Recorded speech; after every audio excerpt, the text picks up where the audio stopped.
Hello, everybody. Welcome back to another episode of Shonen and Chill. I am Zenrotto, and this is, of course, my co-host Oceans. I'll say it one day without saying, of course, behind it.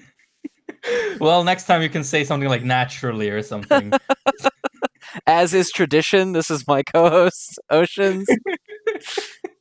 As has been the case priorly, this is my co-host. Oh Hi, man! everyone. So this is actually a week where there's like a million chapters of everything came out. We got new JoJo chapters, which we probably won't talk about. No, I Um, mean, it's not shonen.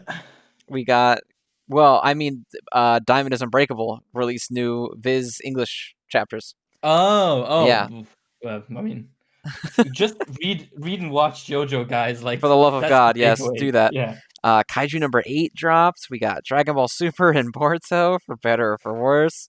Mhm. Spy Family dropped, and then of course we have the weekly classics. So Mhm. let's go ahead. What was your top 3 this week? My top three this week were number one, My Hero Academia, number two, Jujutsu Kaisen, and number three, Mashle. Okay, Like the most vanilla list possible for okay, like my standards.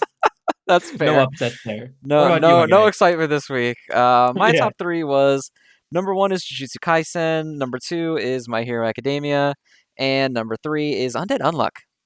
Ooh, Yeah, I liked it interesting. a lot this week. It was a cute one. So before Hmm. we get into the lists, let's go ahead and we'll just we'll talk about the others, the non-listers this week. Oh yes, okay, the outsiders. Yeah, Okay, the where do you failures. want to Um, where do you want to start?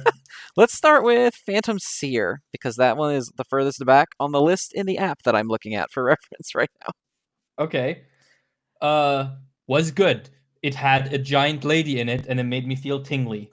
There's a Good. lot of that for you this week, isn't there? It was a great week for people with that specific inclination. There was a surprising amount of big girls this week. Large lady week at Shonen. Large lady and misogyny week at Shonen Jump this week.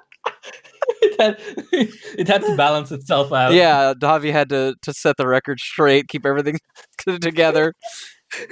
Uh, These women are kind of getting big heads, literally. yeah, it was a good chapter this week. It's cool that we're finally getting into fighting the enemy team. I forget what the enemy team's name is.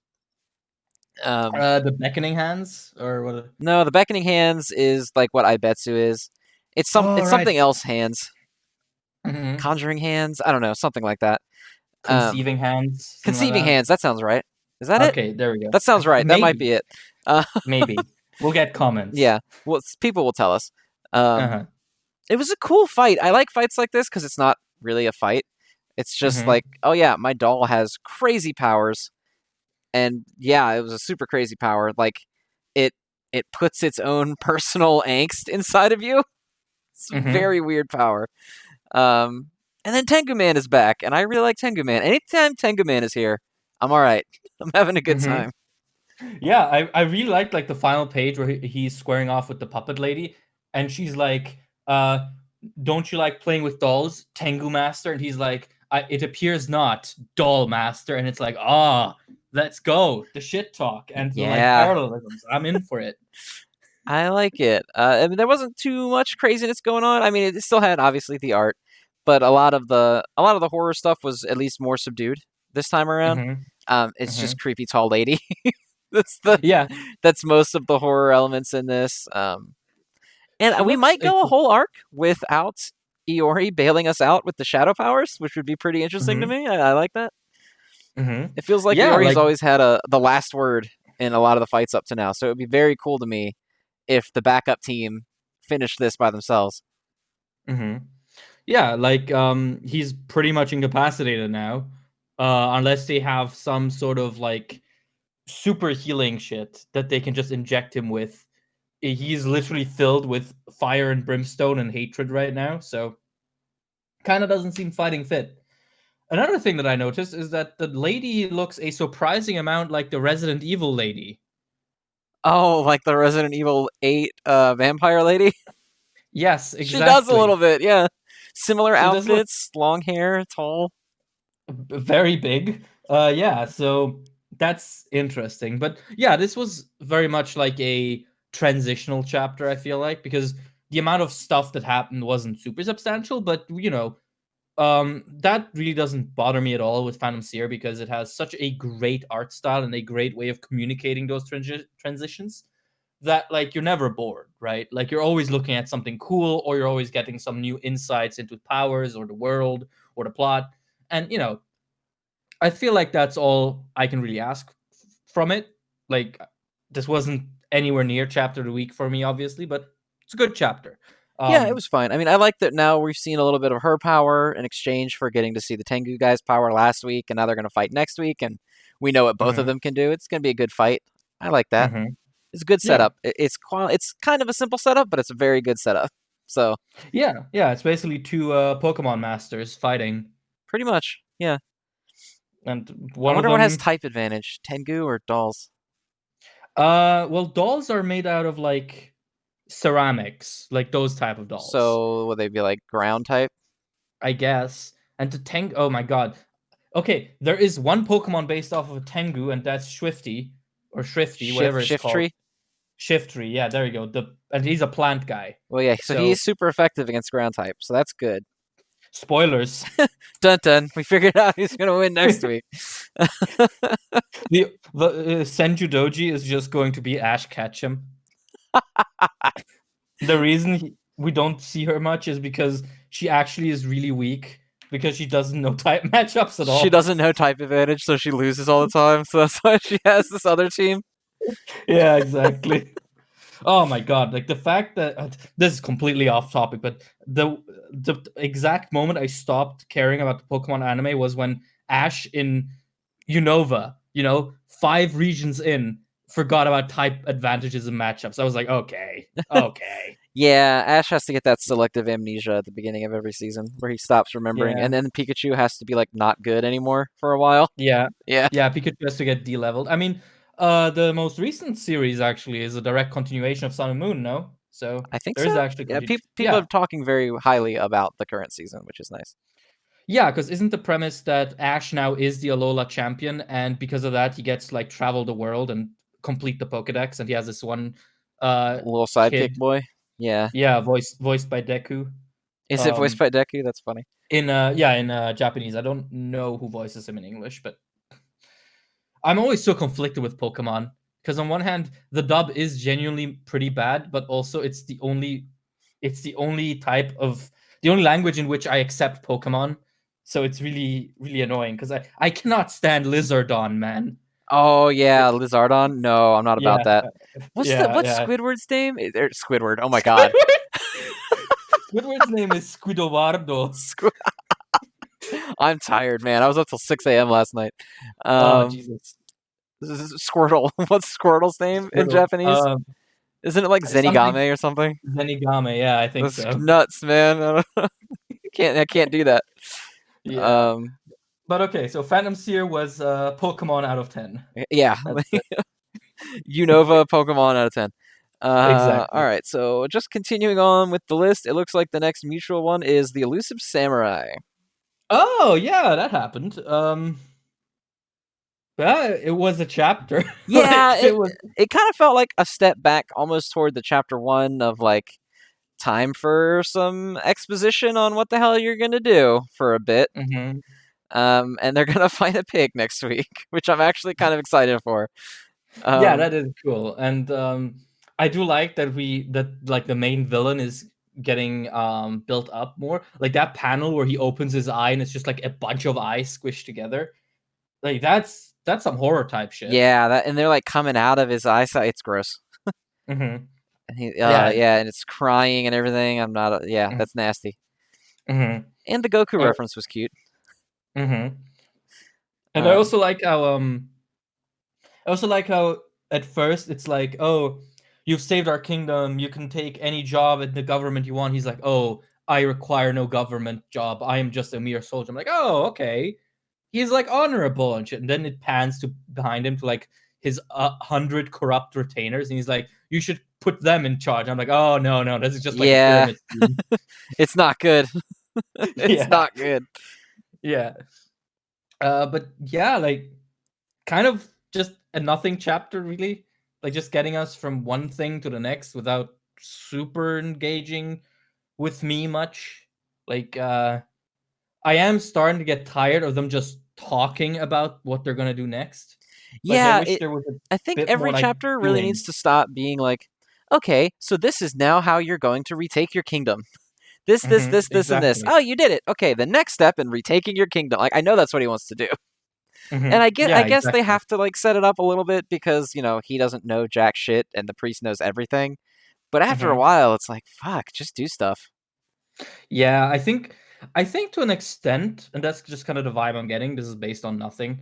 I have the feeling the author was kind of hoping that the priest would be funny enough to carry people through the dialogue. And like, I don't know about you, but for me, it's just not hitting enough. Like, he's He's funny no Koro sometimes. Sensei, that's for sure.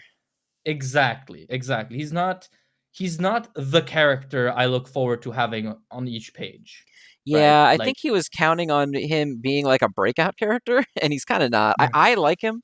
I think he's mhm. fine, and I think he's funny, but he doesn't carry the series by any means. Not like Koro Yeah, Sensei did for exactly. a long time.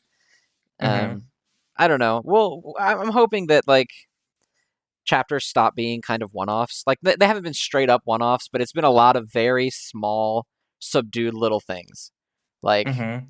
we got to get this guy back. Oh, okay, we did it. We got him back. Oh, you got to go learn how to fight. Oh, okay, now you're gonna fight this boar. I'm hoping that after maybe they kill the boar, we just kind of get some like more long term stuff going on. It's just very tiring. It feels like he's going through the step by step checklist on how to retain a kingdom on like Yeah, yeah. Cura.com or whatever. Ask Yeah, Jeeves, and how do I get my kingdom back? oh my god, you guys, oh, of course, you guys don't have the best website for that. Gutefrage.net, which translates to just goodquestion.net. No, And we don't. it's infamous because it's exclusively stupid questions. Like, I don't know about Quora because I haven't used it too much, but I feel like on Quora you could probably find some like actual good answers to something. Mm, Hmm? maybe. Okay, well then I maybe don't it know has more about in that, but common. Maybe it has more in common with Gute Frage because it's exclusively teenagers asking about like either really obvious shit or really gross shit. So yeah, those websites I usually make a big make a big point out of avoiding them. But to get back to the topic of the show, um, I do think Elusive Samurai kind of right now also feels like going through the motions of starting a shonen manga. Where a lot of shonen manga have that sort of monster of the week type vibe for the first couple of like dozen chapters or so. And I really hope we were past that, like as an industry, right? like as a medium, yeah. Yeah, yeah. I hope that we would, because I mean, to a certain extent, all series have done it, but they've usually managed to keep it much shorter than the older series have.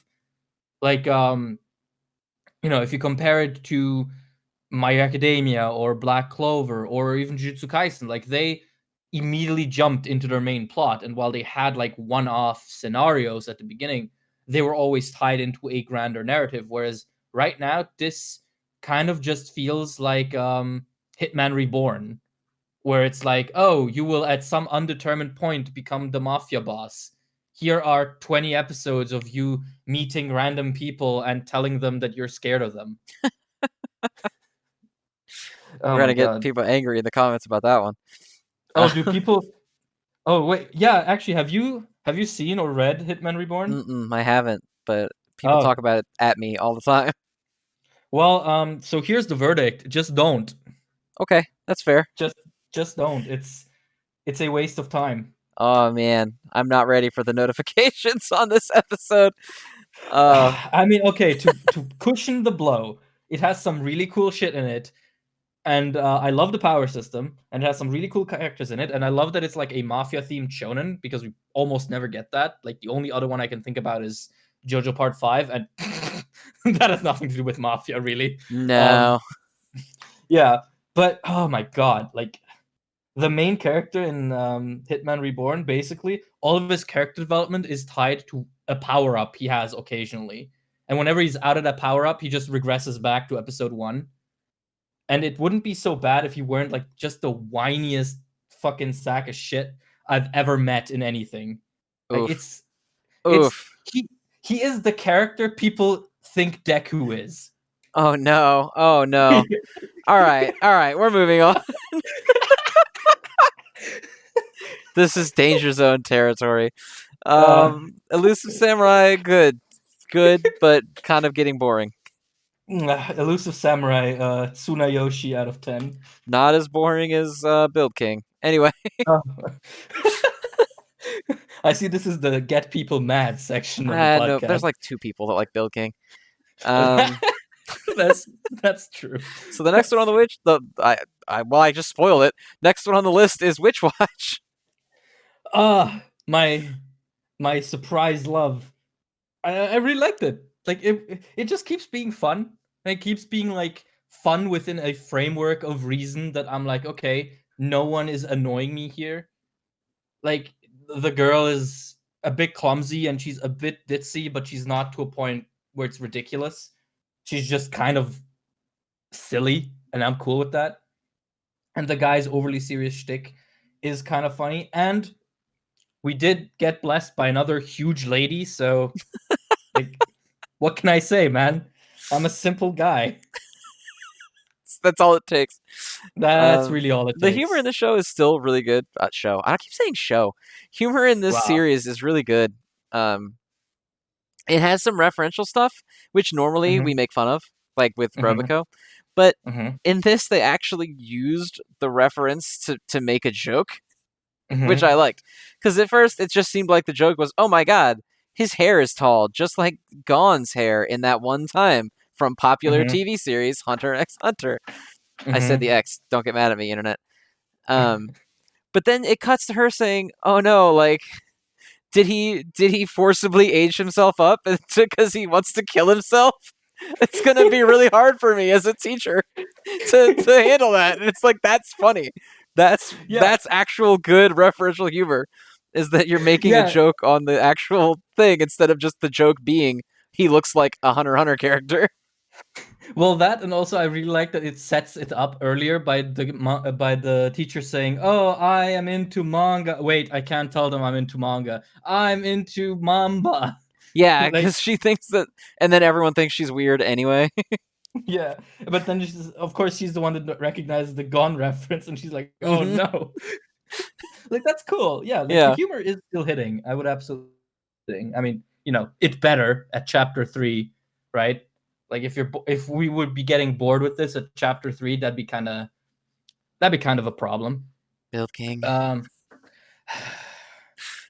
but yeah, I'm also digging like the magic that she has. It seems very like varied and not just like random. Like it's just cool stuff that she can do. And I'm sure if we do end up going into a more like shonen e route with this story, we might get more on how her magic works. And I'm already interested in that because there seems to be like a bit of back and forth going. Like in the last chapter when first you have a very light character and then you have a heavy character, right? Hmm. I'm wondering what the size spells counter effect will be. Probably just that they will get really small. So next week we will probably have small girl. Tiny girl. Make sure that Time everyone's interests are covered. exactly. Watch next week's like Phantom Seer also like have a tiny girl character, It already and then does. I bet Sue's really tiny because she that's got true, but you shrunk could down get by the doll. that's true. That's true. Oh my god.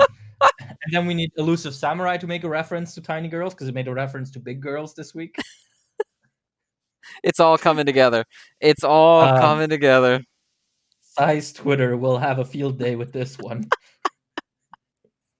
But yeah, Witch Watch is good. Like it's kind of very much in its early stages, so I won't really judge it much on either way. It's fun. I'm having fun with it, and that's really all it needs to be in its early baby step stages. I co-sign that. All right, Good. moving on. Next one on the list is Dragon Ball Super. Super.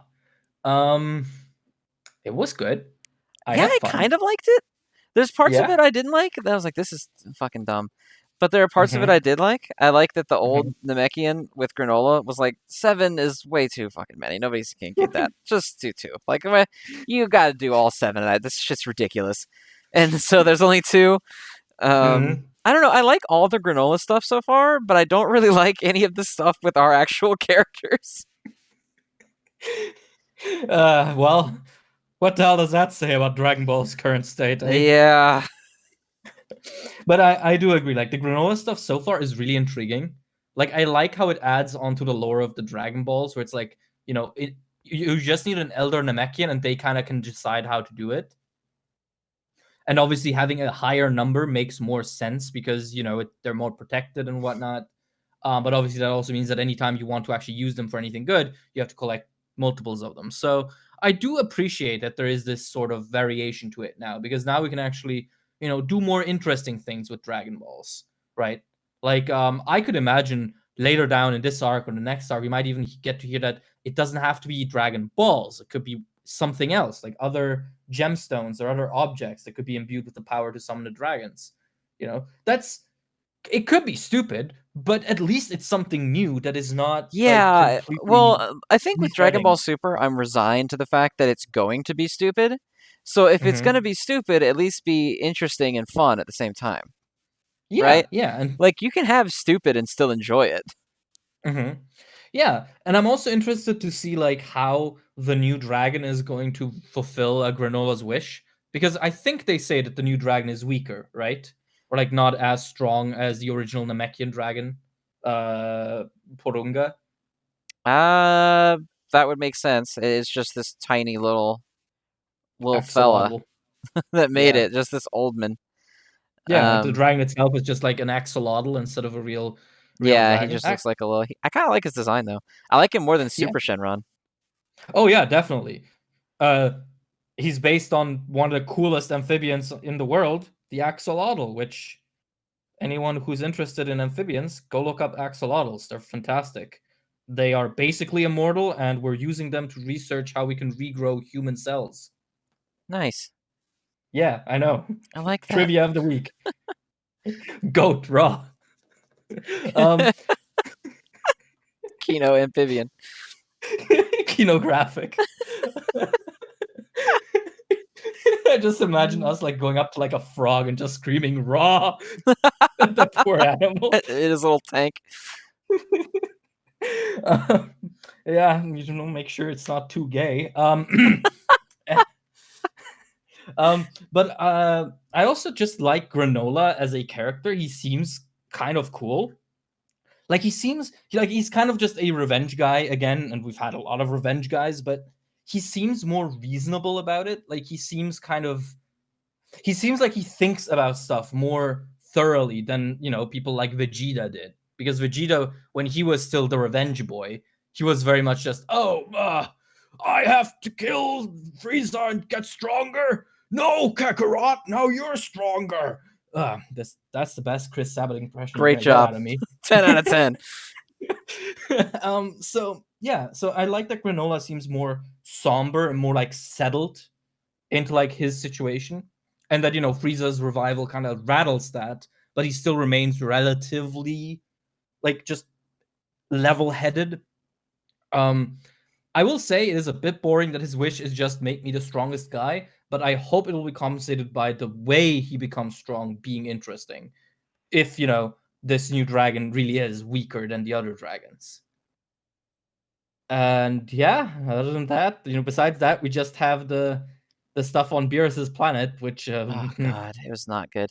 I can't believe they wasted the I'm the one that told Frieza to kill your planet on what is looking like it's probably going to be a one-off scene. yeah.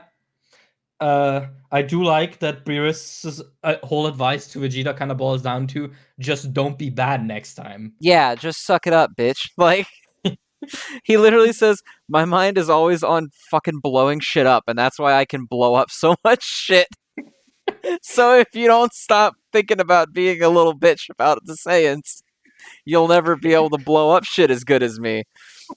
Which I don't know. I don't dislike Beerus. I kind of like him. So whenever he does dumb shit like this, I kind of like it. but Mm-hmm. I don't know. I don't. The weird notion that like, oh, Vegeta is saddled by his guilt for what the Saiyans did feels like it came out of nowhere. Like he Yeah. he said the thing in Moro where he was like, I can't let you kill all these Namekians because I personally killed a bunch of Namekians and that sucked of me. So I'm gonna help him this time. Like that was fine. But now we're saying that the reason he's not as strong as Goku is that he's mentally blocked by his inner guilt of the legacy of destruction of his people or whatever. Like, fuck you. It's not The stupid. the man like blew up planets on his lunch breaks for fun, and now he's gonna feel guilty. Like, all right, like, Vegeta is such a frustrating character to like. I swear to God, like no one knows what to do with him. Like Goku, at least, like even though he's been flanderized to hell and back over time, at least every single like author and episode director manages to find something to do for him, even if that something is often kind of stupid. But with Vegeta, it's often just how do we like fake deep him? Like how do we say something without actually stating anything new about his character? Yeah, it's weird And because they want him to. He always comes off like he's supposed to be the deep one, you know? yeah. But not only does everything he does, like you said, fake deep and stupid, but he's also like not allowed to grow. So you can't hmm really have that depth. Like Yeah. all Beerus's advice ultimately amounted to was like, fucking get over it, baby. So it's not like him learning to process his guilt or anything. It's just like, shut up, nerd. Do better. That was the whole thing. And so is he just gonna be like, well, I'm gonna shut the fuck up and learn to blow stuff up as good as Beerus because I don't care anymore. The secret to learning the Hakai is just to stop being a fucking libcuck. That's why Goku could already do it because he's not a beta like Vegeta. I mean, he did grow up on a farm, so he clearly isn't a liberal libcuck. That's for sure. Very Nah, but true. I mean, let's be real. Goku does not know jack shit about politics. No, I don't think Goku knows what that is. No, he thinks AOC is a vegetable.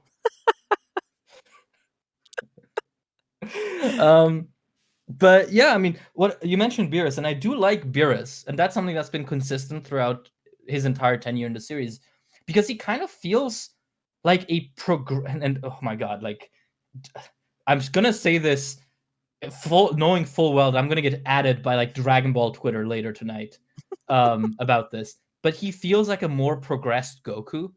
Like he kind of feels like that battle genius idiot who has stopped being as much of an idiot and has let the battle genius seep into more aspects of his personality.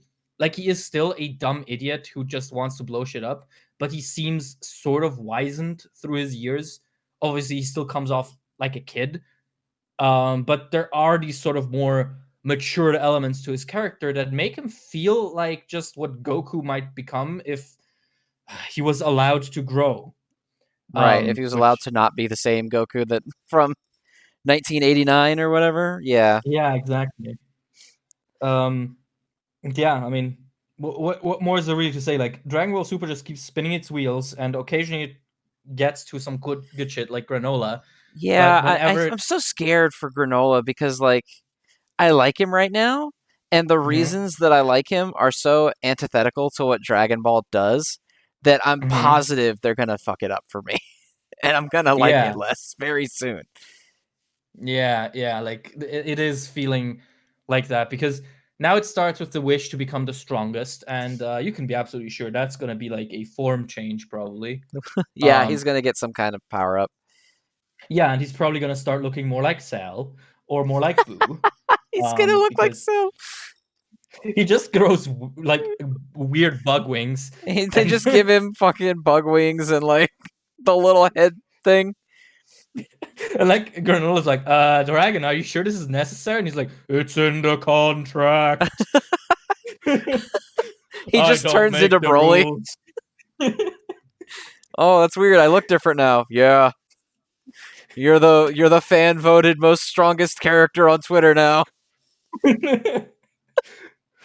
Have fun listening to people argue if you're stronger than Beerus. Could you beat Jiren? I don't know. Here's 45 YouTube videos about it. Okay, bye. And the two little Dragon Balls fly off. Yeah. But because they're so weak, they don't actually fly very far. They just like flop. They just like 10 feet bounce a little bit and roll away on the ground. Yeah, like turns out that the Dragon Balls are so unprotected that the safety protocol for them is to just kill the Elder if something goes wrong. They just fly off, and then it cuts to the Elder, and they like smash through his chest.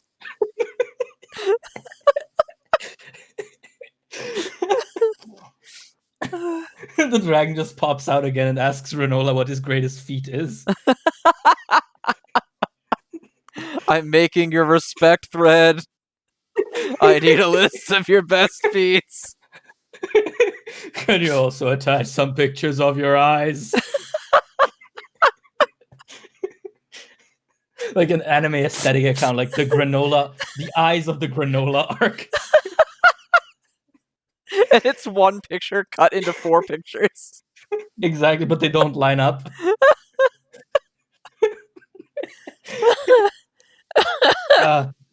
Yeah, actually, this is probably a good point to like ask that. Like, which element of original Dragon Ball or Dragon Ball Z do you think the granola arc will bastardize? Like, what's going to be its gimmick? That's a good question. So far, it hasn't yet, which is nice. Mm-hmm. But that means nothing because it's Toyotaro, so it's inevitable that it's going to happen. I'm gonna say the Saiyan Saga. You think? I think those little dudes who are like that Granola took the bounty to or whatever are gonna land on his little planet, and they're gonna start fucking it up, just like Vegeta and Nappa. And then he's gonna show up, or like the old man is gonna go to stop them because Granola is off becoming the greatest warrior thanks to the YouTube dragon. And then he's gonna be like, oh my god, hang on, old man, I'm coming. And he's gonna show up right as the old man gets blasted, just like Piccolo did, in the exact same pose that Piccolo was in. And then he's gonna fuck all those dudes up. But what's the old man protecting? Because Piccolo died.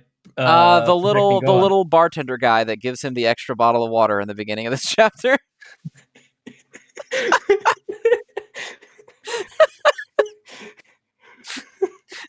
You hydrated me, so now my blood shall soak into the soil that grows thy crops.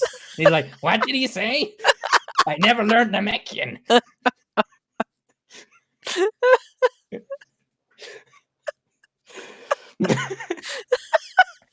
No, Granola just shows up, and the old dude has defeated everyone because he's actually super strong. He's like he has a Muten Roshi's transformation where he just gets super buff. He gets ripped from the waist up. Yeah. He's like, where do you think I store the energy I saved from only making 2 balls? It's the other 5 Dragon Balls. Yeah.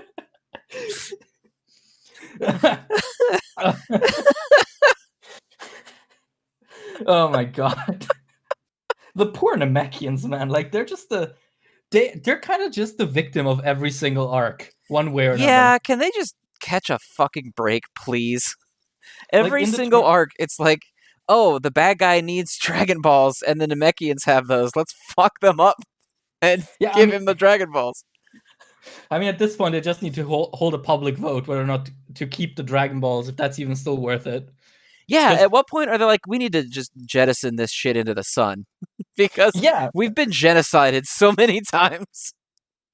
Yeah, because like, what is the net positive for them? They just keep getting raided for them, but they never make any wishes using them. They don't do anything with them to help themselves, really. So, wasn't it, I think Guru on the actual Namek, like, ended a flood or something with them, or something. I don't know. Yeah, I think so. Something like that. Yeah, but like, for the entirety of the series, to the Namekians, it seems like the Dragon Balls are just really pretty paperweights. Yeah, they just sit on the back of their chairs. I mean, personally, I use my Dragon Ball as a mug to eat ramen out of, actually. Just cut the top off, hollow it out, and it's a great bowl. It is. I have a Dragon Ball bowl, actually. Oh, Like that's excellent. Is it a good bowl? it's perfect. Like when I do my Naruto rewatches, I always eat ramen out of those. It's actually like really appropriate. Perfect. See, the Mhm. Namekians got it figured out after all. That's why they can't get rid of Dragon Balls. They They can't need get rid them. of the Dragon Ball. They need him to watch Naruto. Yeah, you can't. They can't rewatch Naruto if they don't have their Dragon Ball ramen bowls. Granola, bring it back. He's just about to learn the Rasengan. You're gonna miss the best part. Off training with the YouTube dragon. Granola, we are fighting dreamers, don't you know? Okay, I feel like this is Dragon Ball done and dusted, unless you have No, that something more was specific. plenty. All right. What's next in your list? You know what it is. It's Oh, Boruto. I'm not even gonna lie to you. I closed this chapter after Kurama croaked. I have no clue what else happens afterwards. I might go back and read it at some The point, but oh, funniest part of this chapter, and Zahal on Twitter was like, I think this was a last minute decision to kill mm-hmm, Kurama and not Naruto. Like, I think they pussied out. mm-hmm. And I was looking at it, and I think he might be right Okay. because they try to justify it with him being like, "I never lied to you, Naruto. I never told you that you would die." But yeah, you did.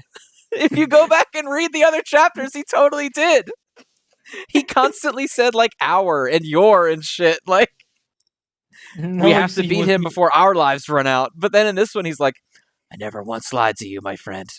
I never said you would die." But he was using the royal we. Oh my! it's like Like, you can just read, just check back in the other chapters where he totally says that.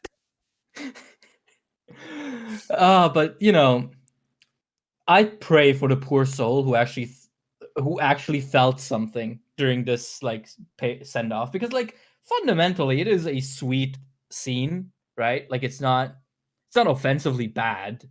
I mean, Naruto going, yeah, so you're the guy who killed my parents. No, wait, let's not talk about that. Like that's clumsy, but that's cool. Like that it feels like Naruto. That's fine.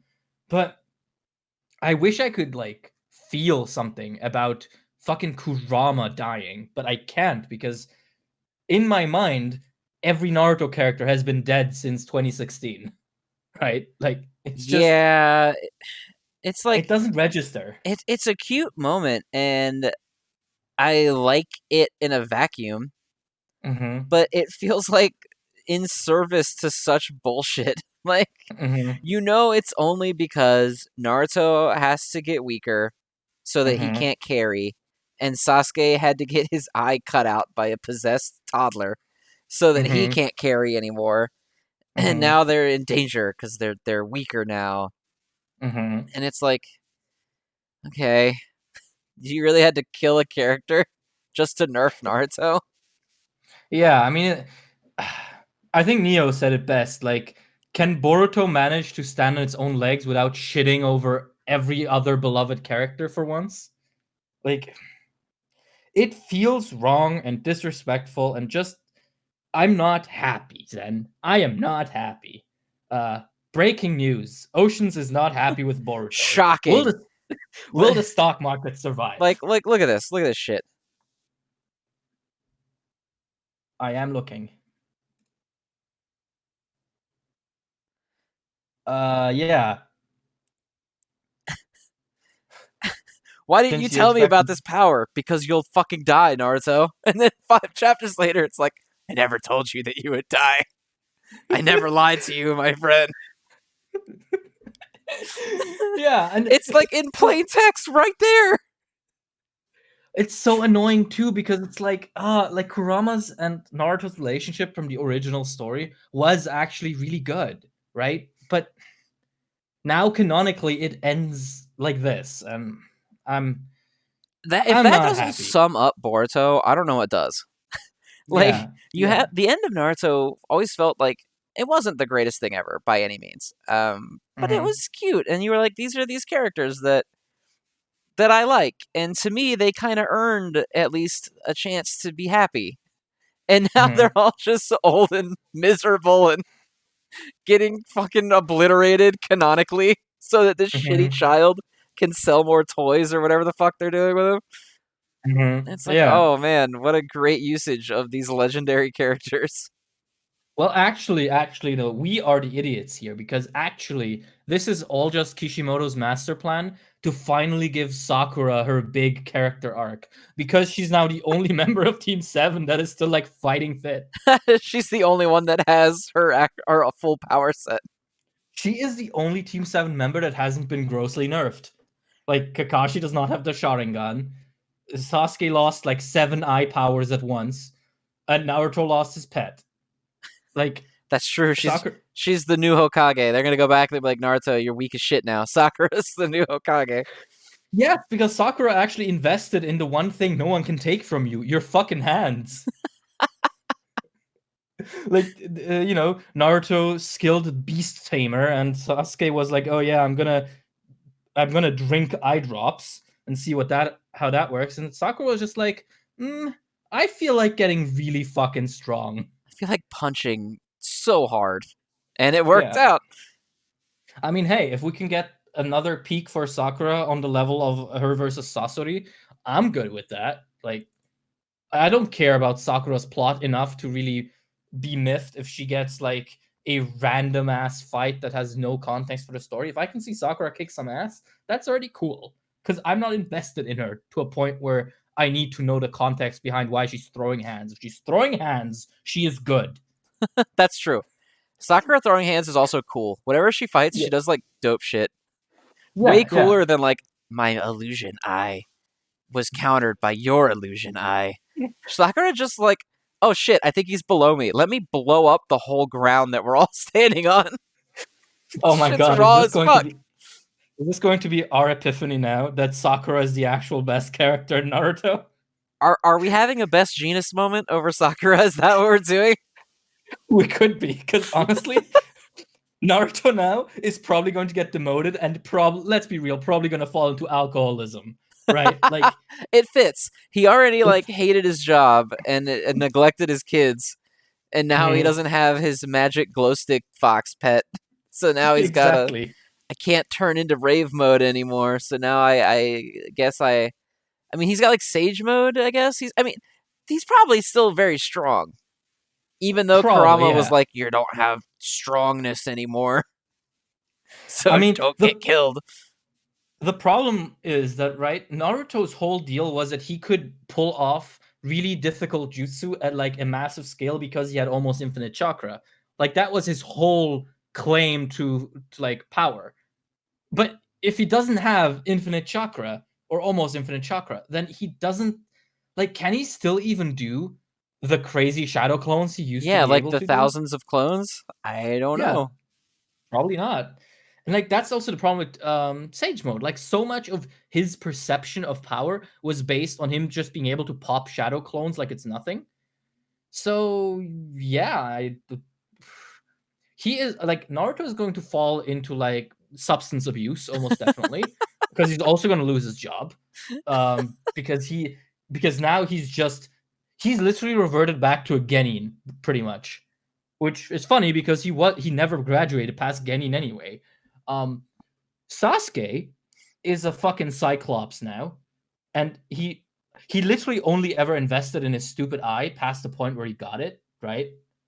Like, he could still be fighting fit. I mean, he still Be it has a with Sharingan. he has one Sharingan. He does not have any depth perception though.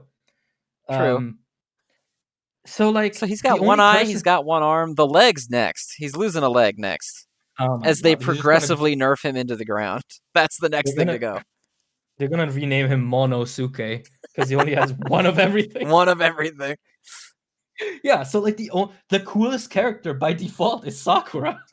She's the only one left. Like, she's the only character that hasn't been. She's actually genuinely the only character that hasn't been treated horribly by the story. Like, she's just still strong. She's responsible. She's doing. I cannot believe I'm capping for Sakura. What the fuck? What the fuck's going on? Like, I spent 2 videos of my Naruto review talking about how much I dislike Sakura, and here I am making a case for why she's the only character left that anyone should care This is why about. Boruto sucks ass. It made me care for Sakura. It's ruined everyone to the point that Sakura's all we have left.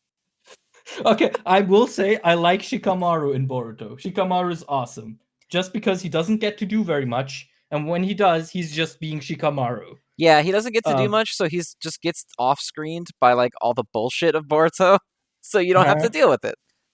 Yeah, and I'm gonna say I do like that he is Naruto's right-hand man. That is one of the things that I really like about Boruto, because especially now that I've rewatched a good chunk of Naruto, Shikamaru is Naruto's actual best friend.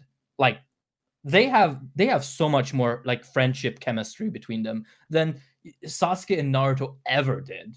Right? Well, yeah, like, Sasuke and Naruto is like the weirdest friendship in anime. I don't understand it. Yeah, exactly. Like, I mean, I've said it before, and I think the main problem is that there's so little time between the start of Naruto and when Sasuke leaves, and so little of that time is dedicated to actually showing their friendship when they're still like both just part of Konoha. So, like, by the time Sasuke leaves, we have seen them actually be friends for like 2 arcs in total, and not even for most of those arcs. Well, because so they were apparently they were shitty to each other when they were kids, and then they were shitty to each other in school, and then Sasuke saved him, and they kind of bonded over training, and then right at the beginning of the Chunin exams, he was right back to being an asshole. Yeah, exactly. And the other thing is that, of course, all the childhood stuff is not quote-unquote canon to part 1. It's not something we get to see before the break happens, right? Right. So by the time Naruto is screaming to Sasuke in the Valley of the End about how they were like brothers, all you've really seen is them bitch at each other and them be friendly for like 2 episodes total. And that's just not enough. It's not to carry, 500 it's not enough to make you collapse weeping in the snow because the Raikage said he was going to kill him for being a terrorist. Exactly. That's the other thing, of course. Like, Naruto never actually comes to terms with the fact that Sasuke is straight up just a terrorist. Like, he just kind of glosses over it. It's less like, it just feels like Naruto never really emotionally wrangled with that fact. He was just like, no, damn it. You're coming back. You're not, no. You have to come back. Like, oh my god, dude. The fact that Orochimaru is still in the village and just living his best life despite... Oh my god, I forgot. I keep forgetting that Orochimaru, he even has like a lab. They're like, exactly. Yeah, do things. Yeah. You horrible monster. Despite the fact that Naruto literally spends most of part 1 and a decent chunk of Shippuden just screaming, fuck Orochimaru. The sight of Orochimaru is enough to turn him into the Four Tails or the Four-tailed form. But nah, when he's an adult, he's just like, yeah, buddy, just do your child experiments somewhere where I do your horrific abusive experiments out of my face. Yeah. Here's your secret lab. All for you. Here's the scoop. Naruto actually secretly hates all children, not just his own. And that's why he invited Orochimaru back in. Naruto says, fuck them kids. Naruto realized after like 10 years as Hokage, he's like, all these kids end up as really shitty copy versions of us. Like, I need someone to kind of call them. Naruto's walking around to all the adults, and he's got like a picture of both of the parents and then a picture of the kid just looking like a fucking, like, create your own Naruto avatar combination of the two of them. And he's like, are you seeing this shit? Are you seeing what I'm talking about? It's like Naruto's like, I keep wanting to grow my hair out because I think the short hair looks stupid, but every time I try, it just falls off. It's like the invisible hand of the author that keeps him from doing the things he actually wants to do. It's like, I love my job, but I feel this pull on my face that puts my mouth like down, so I look sad.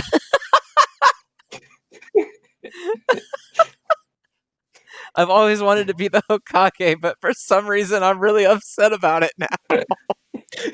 I love my kids, but anytime I think of them, I just want to neglect them.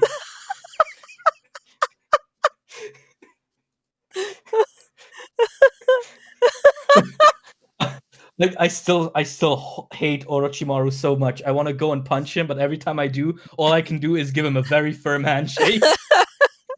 Every time I go to sanction Orochimaru for crimes, I just end up signing forms to give him more lab equipment. Naruto versus the author's voice in his head is just Geto's body versus Brain Geto. Exactly. Naruto's like going to sign the forms, like pardoning Orochimaru, and he's grabbing his wrist with his other hand. Like, no, don't write it. When his children were born, Hinata was like, "So Naruto, what are we gonna call our son?" And he's like, "Oh, I need to give him like a good name." And before he can like think about it, his mouth just moves and says Boruto. Like, no, that's stupid. I'm never gonna call him that. And then his mouth just does it automatically, and that's why he's so pissed. That's why he's actually so sad all the time. Is because he's aware of what Boruto the series is. He's got the cosmic awareness. Oh my god! But I mean, honestly, that would be a genuinely interesting like direction to go, and you could do it with Naruto, because of course it's such a big like phenomenon. You could genuinely try and get meta with it, because it doesn't matter anymore. Boruto sucks. Yeah, Boruto is dog shit. Like, you're not gonna ruin anything by doing Boruto, so you might as well fucking change it now. Yeah, and clearly you can you can do weird kooky meta bullshit. Like I don't know if you've seen like what's been happening in Fire Force, like No. the most recent chapter. Do you care about spoilers? Not even a little bit. Okay. Spoilers for Fire Force. The characters have become aware that they're in a manga. Okay. And I don't hate that. Basically they live in a like post-apocalyptic world, and the apocalypse turned our world into the manga world. And our world exists through like a veil of like time space. And like the latest chapter is literally pictures, like real life pictures of a middle-aged Japanese woman talking about the destruction of the earth, and talking to the reader saying, "Don't you want to see what that's like?" It's I saw that on Twitter. So cool. That's what those pictures were on Twitter. That's funny. I like that a little. That is really cool. Yeah. Exactly. So Boruto could do something like that too. It's like, again, it's not like you're gonna ruin anything. You've been doing that for like 5 years now. Yeah, like, the end result is Boruto sucks ass. Like that's all there is to it. That's the verdict. Yeah, I'm just sick of Kurama. Yeah. Sorry, Kurama. I'm sorry you're the next legendary manga character, one of the most legendary manga characters of all time, to get fucking ruined to sell more chapters of this bullshit. They're all just sitting in like a metaphorical cell waiting for Kishimoto and Ikemoto to come by with the shotgun. Who's next? Yeah. They're like in hushed tones talking about when things were better. Like, oh my god, like Sasuke's like, "You remember when I wasn't a terrorist? You remember when I was a terrorist?" Like both of which are better than this. Yeah. Well, because like his position is so bizarre. It's like he is the shadow behind the Leaf's shadow, and it's like, what does that mean? You're like a sleeper agent, like a secret I assume. CIA well, guy? it's because he's out doing like espionage shit for them, right? Because like people are mad that he was a terrorist, so he like doesn't hang around. But there's not really any tangible like shit to that. So like maybe you should just fucking meet your daughter, you fucking weirdo. Yeah, he also hates the kids. But not because of any like cosmic awareness or anything. He just really doesn't like. He just hates children. Yeah, when he said, "Oh no, I didn't recognize my daughter," internally he was like, "Fuck, God, fuck, they stopped me." I told Sakura to stop making these.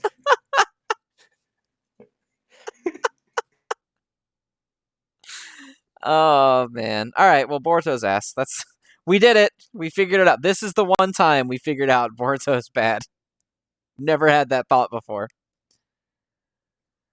All right, let's see. What's next on the list? We have... That's it. That's pretty much it. We can move on to the other shit now. Uh, I'll go through, since we seem to have lost Oceans here for a moment. Yep, there he goes. He poofed away right on my screen. I'll go through my other stuff while we wait for him to come back. Oh, there he is. Are you live Yeah. again? Yes. Sorry, internet. We're Okay. getting it. What was the last thing you heard? That Sasuke hates his daughter, and he wants Sakura to stop making children. Okay, because I was about to say, like, the fact that Sasuke and Naruto figured out how sex works doesn't sit right with me. That's fair. Like, it just, and honestly, I think Naruto is a uniquely interesting example of a shonen series that was very interested in like teasing sexual stuff, but also vehemently tried to cover up that anything like that would even exist. And it creates this really weird atmosphere. And I've been realizing it ever since I've started watching it, where it's like, haha, things are sexy, but guys and girls, they don't have any interest in each other. They just randomly burst out into nosebleeds. And it's something that obviously exists in all shonen manga, but I think in Naruto it's especially bizarre because now we're actually seeing them as adults and we're seeing them as having had kids, and still the series tone has not evolved to a point where you could even start thinking that like these characters actually understand how that works. Like, I just don't believe that Naruto knows how a penis works. Like, no. And it's a really interesting, like, I'm still having trouble to like vocalize what I really mean, but it's something I've been feeling for pretty much ever since I watched Naruto like way back in the day. That it seems to acknowledge the existence of sexuality without wanting to commit to saying, hey, people are attracted to each other sometimes. And I think that's Well, also a big part of element that was of why. probably because that series is like mostly about pudgy 12-year-olds for a long time. I mean, that is true, but also, they do directly acknowledge that, um, people have like feelings for each other, and that you have the pervy sage and whatnot. But it feels so weird to have all of these elements together without ever actually like doing anything with it, because I think that's the reason why Naruto's romances also feel so odd. Like, there is no indication that this world operates on a level where people can be attracted to each other beyond just blushing when someone says their name and going, "Oh, Naruto." It's just bizarre. Yeah. Anyway, that was a huge tangent. I'm sorry. Yeah, that was a large tangent about Naruto's dick. um, yeah, I mean, is that the verdict? Yeah, the Boruto is dick. Yeah, that's what we that's what Boruto, we finally made it to. Boruto's dick. okay, Boruto's dick. All right. Okay. What's next? All right, so that's all of our shared chapters. So I'll Mm-hmm. go through my little list and then we'll get to our picks. Mm-hmm. Spy Family, great, always great, very cute, good stuff. Read that if you haven't read it. Mission Yozakura Family, pretty cool right now. They're doing like a raid on the bad guys' hideout, and we're learning what every main character's like unique bloodline power is. Pretty cool. Mm-hmm. Magu-chan, always funny. I don't know why, always funny. It's just the Okay. right kind of humor. It's a very good humor style, I guess. Uh-huh. Sakamoto Days, pretty good. It was cool. He shrank back into because his fat form is like his power limiter or whatever, and then he goes back to his normal form when he wants to actually fight for real. And he beat the shit Oh. out of somebody, and then they had a little bonding moment. It was funny. Ooh, okay. Uh, Well, ITLC, pretty good. We're actually getting like some kind of creepy bad guy, like a not a one-off creepy bad guy. We're actually mm-hmm. having a bad guy introduced, and then there's going to be another chapter with him in it, which is this is the first time. Mm-hmm. But it's cool. It's like they're in the mountains, and it's like a mansion that people don't like because there was a bunch of murders there. They found like bodies all missing their right hands, and then they were like, yeah, everyone thinks it was the owner, but I don't know, he seems nice enough to me. And then the owner's like, oh my god, what are you doing outside? And they all turn around and look around, and then it's just some creepy fucking guy who killed him and cut his hand off. So I don't know if that's like his son or Okay. whatever, but he's definitely the killer.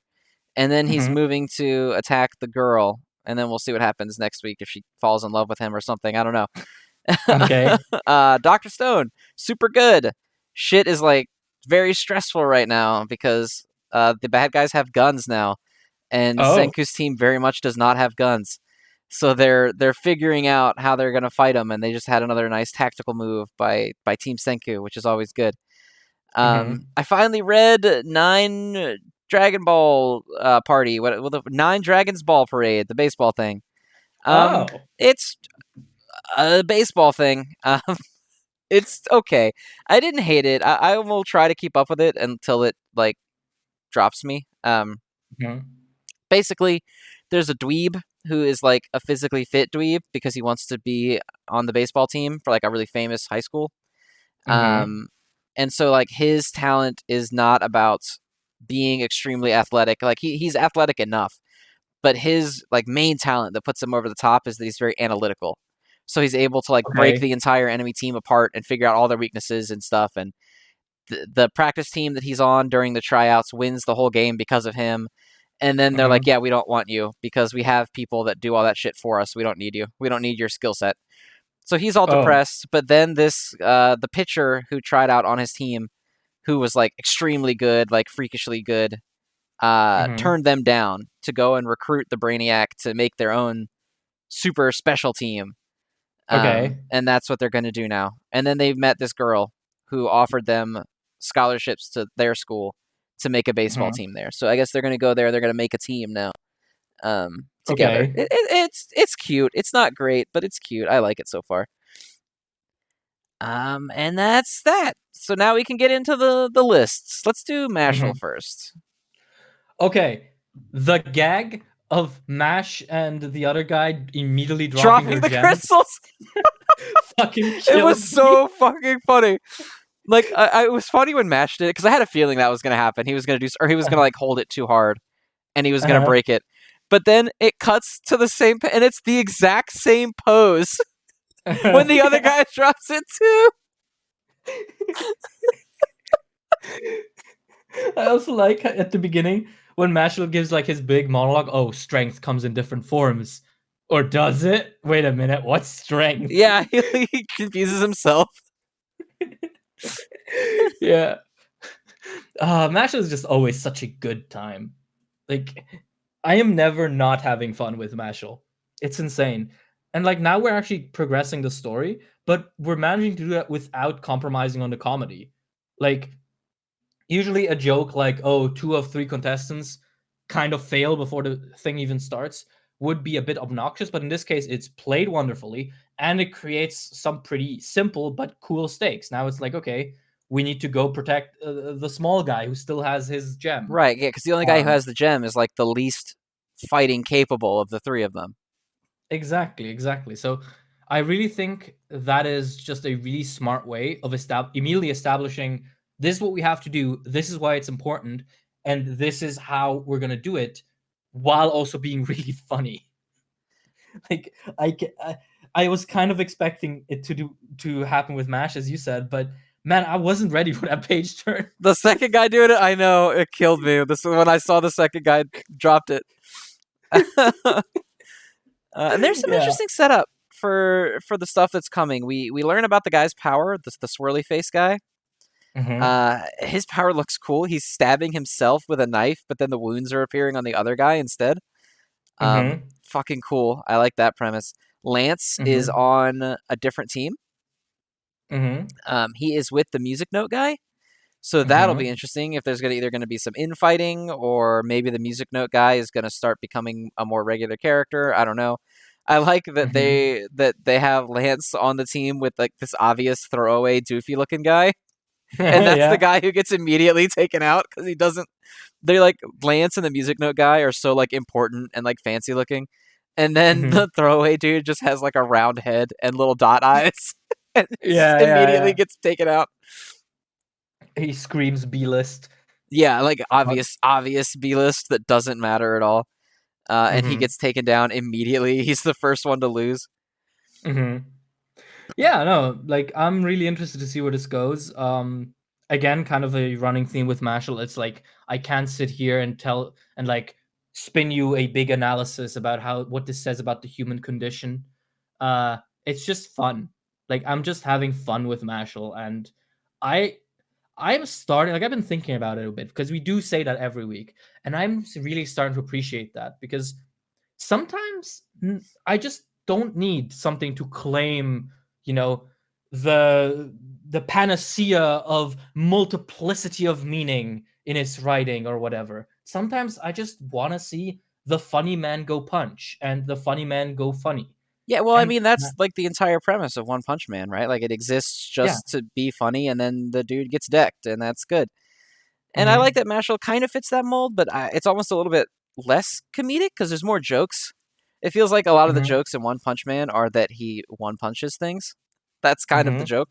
Whereas in Mhm. Mashle, it doesn't necessarily feel like the joke. It feels like there's a lot of comedy around it, but it's not the joke, which I like. Yeah. And also the Yeah. powers are like cool and creative, and like the guy. I'm excited to see what this guy does with the knife thing. Mhm. Because like you notice when he's got the knife sticking in his shoulder, he's not bleeding or anything. Like there's a cut, Mhm. but there's nothing coming out of it. It doesn't look like he's actually hurt. And then he's Mhm. messing with the knife in his arm and like twisting it around and stuff. And then it's making wounds on the other guy like explode. So I don't know if he has some kind of crazy voodoo power or what it Mhm. is, but I want to see him fight. And it looks like he's probably going to fight Mash next week. Mhm. Also, Yeah, I I like mean, the joke with Finn where he's like, "I'm just a wall. I'm not here. I'm not here." And the guy's like, What are you doing?" He says, "I can't talk to you right now. I'm a wall." yeah, yeah. I like that there is this sort of variety also in the comedy because, mentioning One Punch Man, one thing that I don't necessarily like about One Punch Man is how removed the story is from like the central gag. Because like Saitama being overly powerful is only really relevant to most of the plot in the sense of if he arrives, the plot ends, right? Right. Yeah. Whereas with There's a lot. I mean, there's chapters that go on several chapters without him even appearing. yeah, exactly, because you can't have him appear Right. too Because much. once he shows up, it's over. Yeah, whereas with Mashle, it's kind of similar. Like Mash will win almost every fight, but like him being unable to use magic and him being that strong is actually written into the story more completely. Like it influences the plot more often than not. And beyond just ending it, which I do appreciate. Like this isn't the dig at One Punch Man. I have a lot of fun with One Punch Man, but it is an area in which I feel Mashle does fare a bit better. But also, of course, like it's a completely different situation of Right. writing. I Well, mean, it's also, different too because Mash, like you said, will win, but he also has to fight most of the mm-hmm, time. Like especially the last few fights, it's been mm-hmm, actual fights. Whereas like mm-hmm. Saitama's appearance is immediate victory. Like there's no combat to be had once Saitama arrives. It's Yeah, Saitama punches you and the fight is over. Any yeah. actual like fights in One Punch Man, like the what's the dude's name, Borgos or whatever, the alien, the planet destroyer alien. It's mostly just him letting them beat the shit out of him for a while before he decides to Mhm. kill them.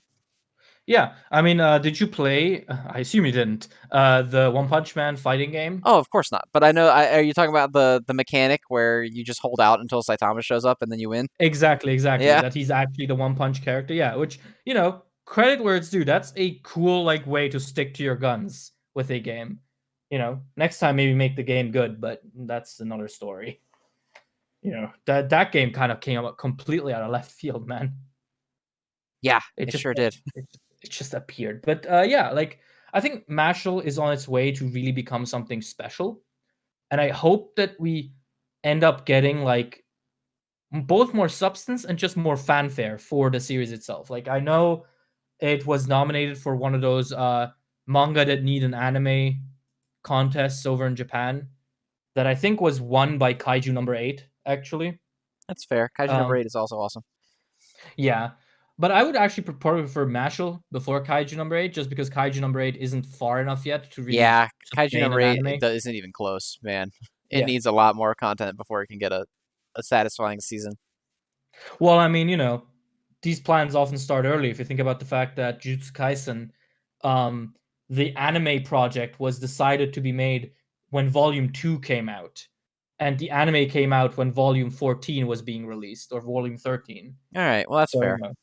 Yeah, it takes a while. I just don't want the Kaiju number 8 to get in a position where they're like, we have nothing to do, so we're gonna make it a 6-episode miniseries because we want to get it out right now. Yeah, yeah. You Oh my know? god. 12 episode anime. fucking grind my gears.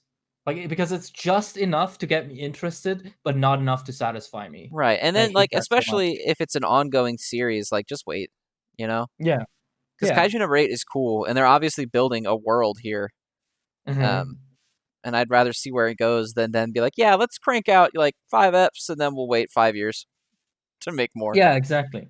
Exactly. And there's like, I mean, Kaiju number 8 is also in a very safe position. Like, it's already at 1 million copies sold, and it's selling like crazy. It outsold Spy X Family, which before that was like the Was most also impressive breaking newcomer. records, yeah. Yeah, exactly. So yeah, if we do get a new anime for one of the Shonen Jump series, I hope it's either Mashle or probably what we're going to talk about next, Undead Unluck, right? That's correct. Mhm. Good So, segue. what can I say? I am an entertainer by trade. Uh, so, what do you think about Undead Unluck? So you know how I generally feel about combat chapters. I usually say like, oh, it was, it was raw, but there was nothing there. This was Mm-hmm. actually an extremely sweet, cute combat chapter. It was actual like fights. You got crazy shit going on. You know, Mm-hmm. wild stuff happening. They're battling the transformed Autumn and using all these special techniques, and Rip is in his adult mode and all this stuff. But almost all of the actual backdrop is just like narration on the mangaka's life and Mm-hmm. like the struggles that they had and the issues that he went through to get to that Mm-hmm. point and how their story inspired him to keep going. And they have that Mm-hmm. sweet little moment at the end where Andy fist bumps nothing because there's Mm-hmm. nobody there, but the mangaka returns the little spirit of him, returns the fist bump. Mm-hmm. And the fight almost felt like a backdrop. I thought it was really, I don't know if creative is the right word because I haven't read every manga in existence, but I'm sure something like this has been done before. Um, Mm-hmm. but it was just cool that all of this action was going on. Like you've got Rip dodging attacks and running up its arm, and Andy shooting big attacks and doing all this stuff, and all of the text on the screen has nothing to do with it. Not at all. Mm-hmm. It's all just kind of quiet narration over top of this chaotic battle. I thought it was awesome. I thought it was great. Mm-hmm. Probably my favorite chapter of the series so far. Yeah, I think I can co-sign that. Like, what impressed me, what has impressed me in the past chapter as well. This chapter had like 7 spreads. Like, the entire fight is almost only double spreads, and it's kind of insane. Like, that is some absolutely godly output. Um, and like, just as a chapter, I felt like it was very sweet. I do think I'm kind of tired of the manga character. Well, I he's feel like gone we've now, I assume. Yeah, I know, but like, we have spent a. I feel like the last 3 chapters have just been, oh, I am going, I am dying. So like, I wasn't super like into it when it first started up, and it was like, again, just a narration on Ano. But as you said, it ended up being really sweet and ended up being like a genuinely nice way to send off a character and to send off, a story arc. And I'm really interested to see where this goes, because it also kind of reaffirms the, like, these characters and the cast and the importance of their mission and whatnot. And I think that that's really cool. Like, I think that that's really, really nice. But aside from that, I don't know if I can say much more, because, as I said, I was getting tired by the manga character a bit at this point. So I just kind of let the chapter happen to me. Yeah, that's fair. I think I like the send off for the mangaka character, especially after the last chapters where they kind of talk about how Fuko is only alive because of the manga that they made. And then it turns Mm-hmm. out that they only made that manga and kept living because of the inspiration they got from her and Andy. So I Mm-hmm. like the kind of cycle of like they meant a lot to each other without ever really knowing each other ahead of time. Mm-hmm. So you can Mm-hmm. see like both with Andy and with Fuko that it matters a lot to them what they're doing Mm-hmm. here. And then the final spread is very sweet, where they're all kind of coming back together, and the monster in the background's about to get blasted, and it's got the unknown across it, which was the Yeah. Ano's negator title. Mm-hmm. And I assume Yeah. that's this is all pretty much over. It was a sweet send off. I wish some of Mm-hmm. my favorite characters got handled with this much care when they got killed. Uh-huh. That's certainly a lunchbox statement. Uh okay. Do we have anything else, or do we want to jump into the big boys? Let's go into the big boys. Technically, the first one on my list is My Hero Academia, so we'll go to that one first, even though it was a tie. Okay. Oh boy, Hori. What have you been eating? Because I want some of that. Like, Jesus. This Todoroki, like, backstory has been fantastic. Like, I feel like I've been saying this for 3 weeks now, but it really does feel like every single time we get more like screen time for the Todoroki family, he adds something more. He adds an additional layer of complication, an additional thing where you need to kind of look at things from different perspectives without ever really changing the central claim, which is that Endeavor was a piece of shit.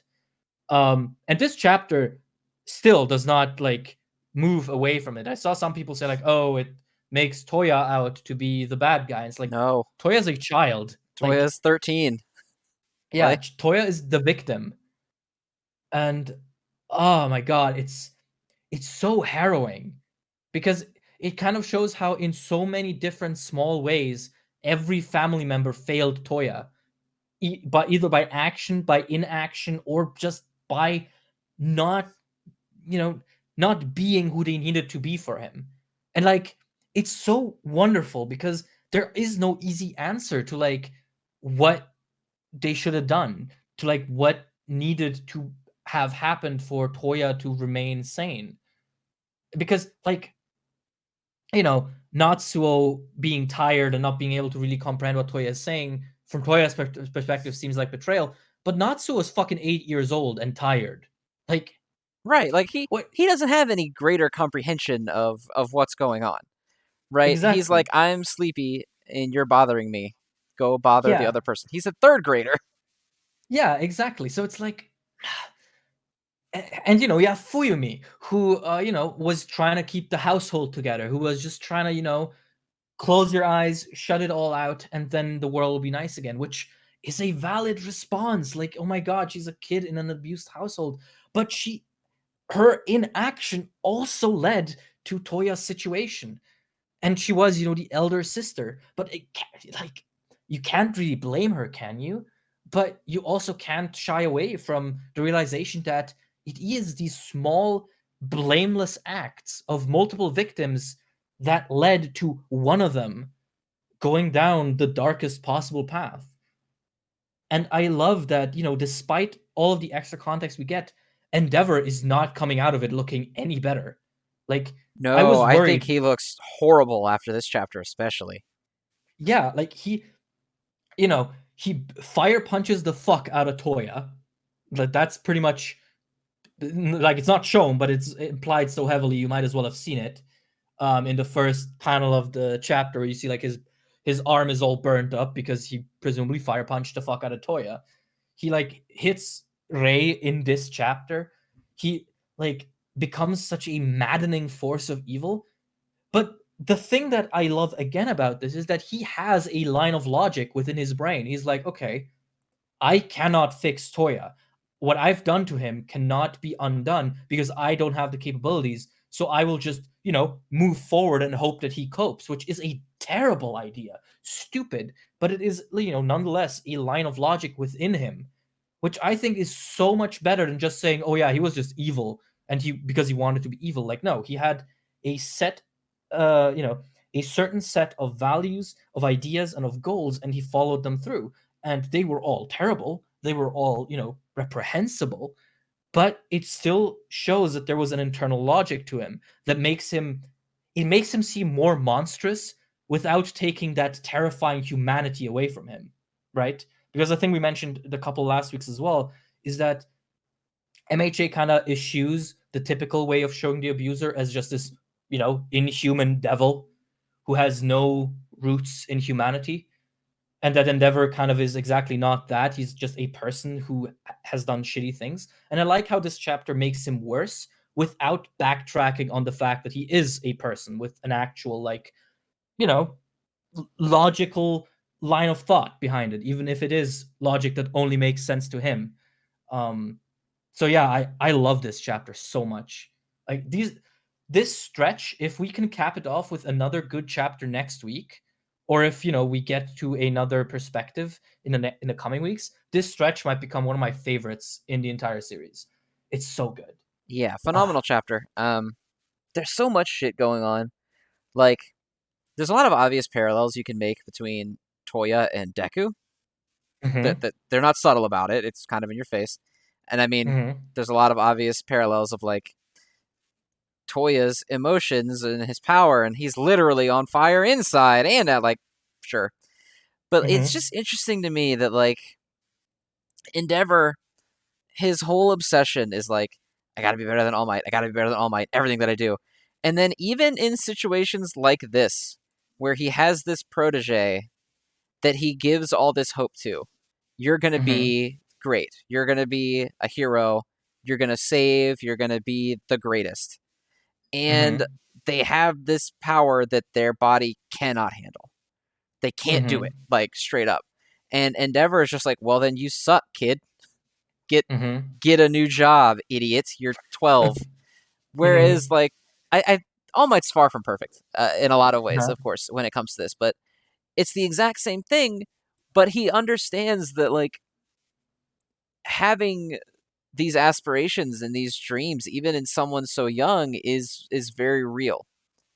And you know Mm-hmm. that he you can tell that he feels bad about what happens to Deku. But at no Mm-hmm. point does he tell him, "Okay, give it up, kid. You still can't do more than 5% without breaking your arm. Give it up, idiot. Like, Mm-hmm. get out. I'm going to give it to somebody else." Right? Like, at no point does that even cross his mind. He tells him like, "Look, you've got work to do. You're not up to snuff yet, but I'll help you and I'll do it with you." And Mm-hmm.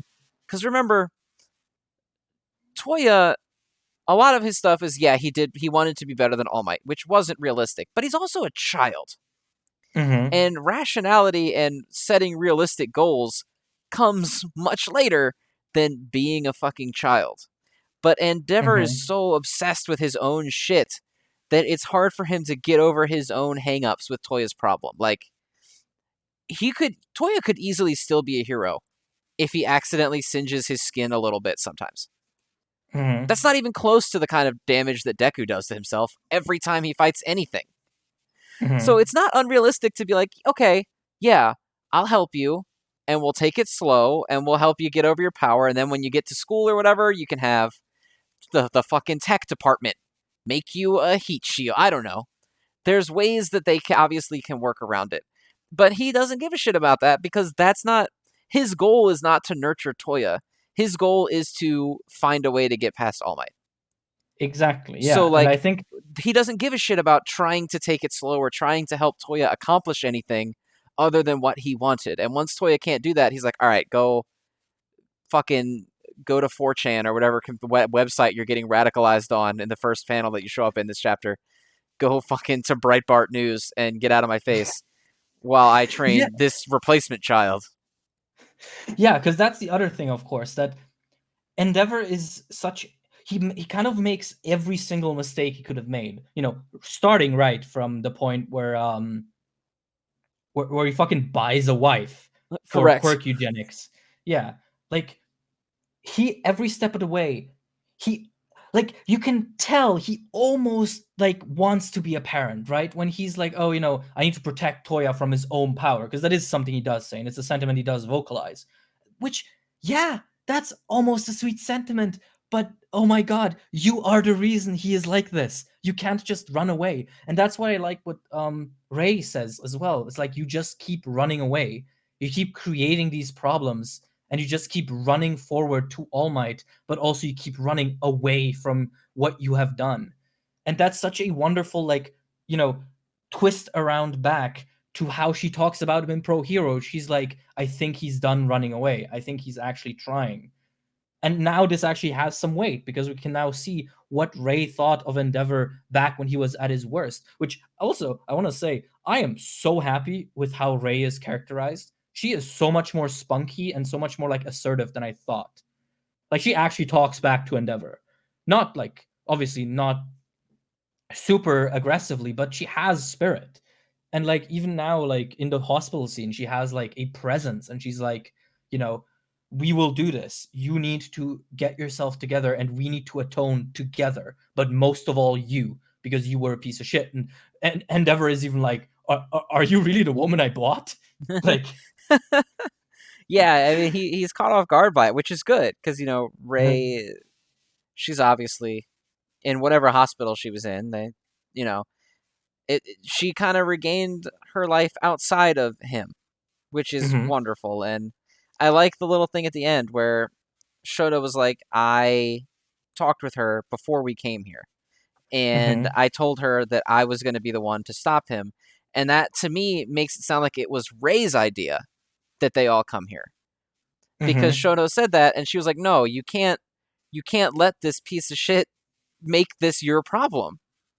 mhm, Because in the same with like Endeavor's always running away. He ran away from Toya, and all this stuff happened.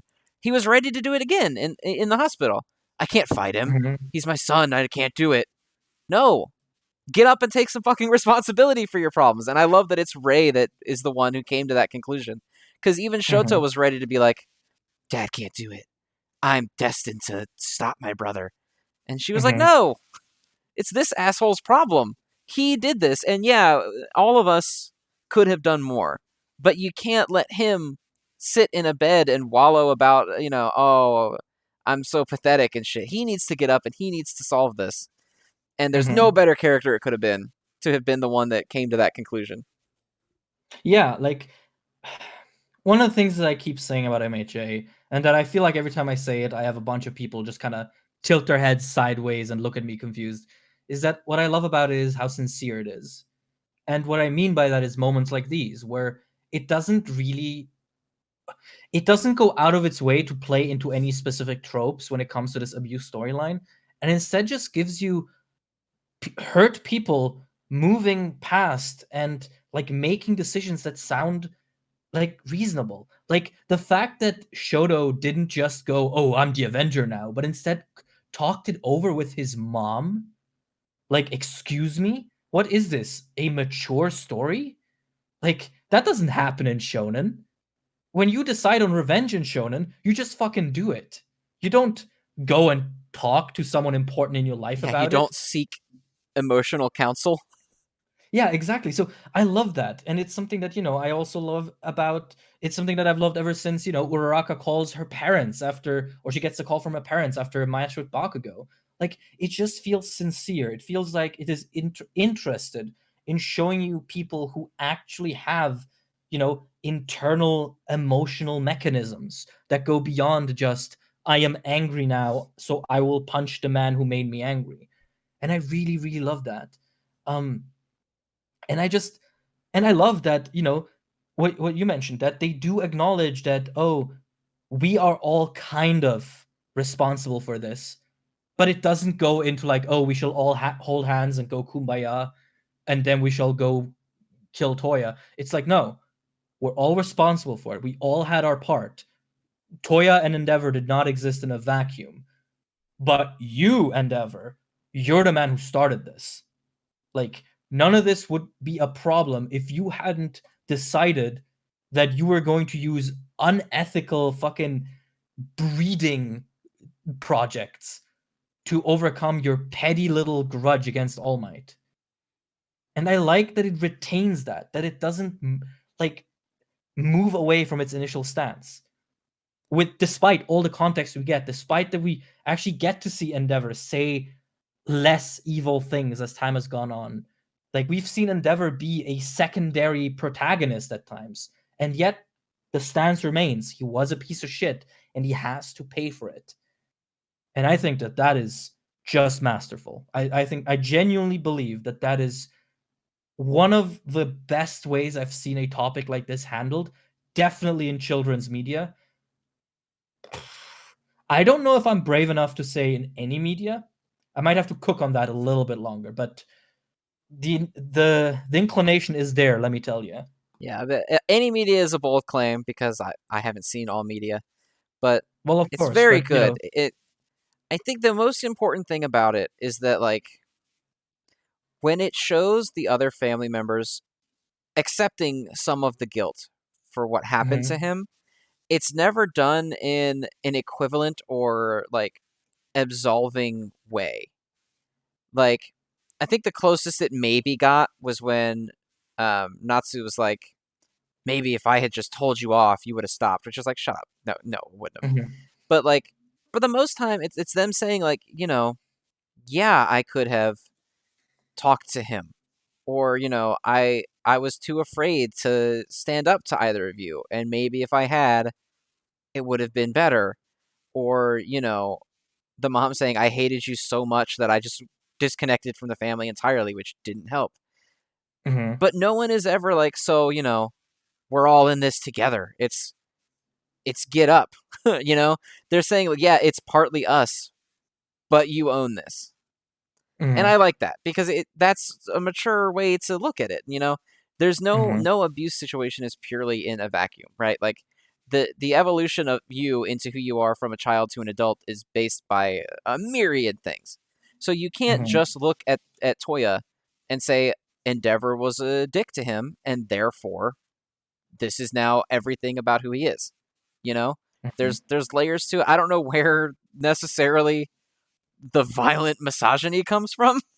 I don't know if maybe it's just because Endeavor didn't give a shit about the sister, so he was like, Mm-hmm. okay, so then they suck because ladies Yeah. aren't good enough. And that's the most I could, I guess, see from it. Mm-hmm. But like, I don't know. I think I just like that every time it's brought up when this like shitty familial structure, and every time these characters talk about it, Endeavor's never, no matter how much good he does, he's never absolved of any of it. And they Mm-hmm. keep making sure to hammer home the point that you did this, you own this, you fix this. Even when Endeavor Mm-hmm. himself is like, guess that's it. Guess, because it comes off like very real. Like, I don't know. I don't want to get too emotional and deep into it, but basically, I've had plenty of family encounters where that's the end result of it is like the father adult figure does shitty thing and then wallows Mm-hmm. in misery of like, oh, well, I guess I just am awful, and I guess I just ruined everything and everyone hates me now. And the end result is mostly everyone being like, I'm just going to leave it alone because I don't want to deal with this. But like, Mm-hmm. I liked it to see this with the characters being like, no, stop fucking doing that. Stop trying to find some reason to just make yourself out to be in some way also a victim of circumstance here. Like, Mm-hmm. because it almost comes off at least a little bit to me that Endeavor is almost like if only Toya hadn't been born with this shitty combination, none of this would have happened. Which is like, fuck you. Like, Yeah. this is Yeah. all your fault, you fucking asshole. Even like, Mm-hmm. and the mom asks him, like, it almost seems like you don't want to really be a hero. Like, you don't seem like you actually care about becoming a hero. It just Mm-hmm. seems like you're obsessed and you're stuck because Endeavor is your dad and you feel like you have a legacy to live up to, but he has abandoned you. And of course, his response is like, fuck you, mom. I fucking hate you. But like, she's right. That maybe like if you had just hadn't been such a pig headed dick in dealing with the problem, he either would have grown up to the point where he realized it was not worth it, or if he really wanted to be a hero, you could have actually helped foster him into one if your entire end goal wasn't dependent on him being the best one. Did he Mm-hmm. need to be the greatest hero ever created? Because at this point, like, especially in their last real conversation before Toya runs off to the mountain and gets burned up, is he says, Mm-hmm. like, he acknowledges that he's not as good as Shoto right now, but he said, one day I might be, and you'll be proud of me. Like, I might be really good. So he's not even there saying, like, oh, I'm the greatest thing of ever. Look at my awesome fire. Oops, I burned the mountain down. It's just him being like, look, I'm still trying. Look at this cool thing I did. Acknowledge this one thing that I did. And his only Mm-hmm. reaction is, shut the fuck up, kid, you fucking idiot. How many times do I have to tell you not to do this? And it's like, Mm-hmm. God, fuck Endeavor. Fuck him so much. Yeah. Yeah. I mean, one thing that surprised me was that when Toya does get burned up, the spread specifically shows us like a single panel of Endeavor's face in horror running to the mountain, which again is so bizarre because it characterizes him as such a weird person. Like, honestly, I'm starting to wonder if we will get an Endeavor backstory. Because his set of morals and values is so fucked. I almost want to know what did it to him. Well, like, Like, the issue is he does care. He just doesn't mhm. understand how to care. Yeah, Like, exactly. like, on a base level, he has the positive emotion of caring about Toya's well-being. And that is Hmm. about where it ends. He has Hmm. no comprehension of what that means or how to do that in a good way. So, Hmm. like, every idea he thinks of how to fix it is stupid. And he's Yeah. even obsessed with the notion of, like, Toya, when he does too much fire, burns himself. I guess he has to never, ever use his power ever, forever from now on. Like, what Hmm. kind of dumbass line of thought is that? The line of thought of a man whose internal mechanics I really want to find more out Yeah, about. Endeavor is obviously, like, I don't know, or like, this goes beyond I'm socially awkward around ladies.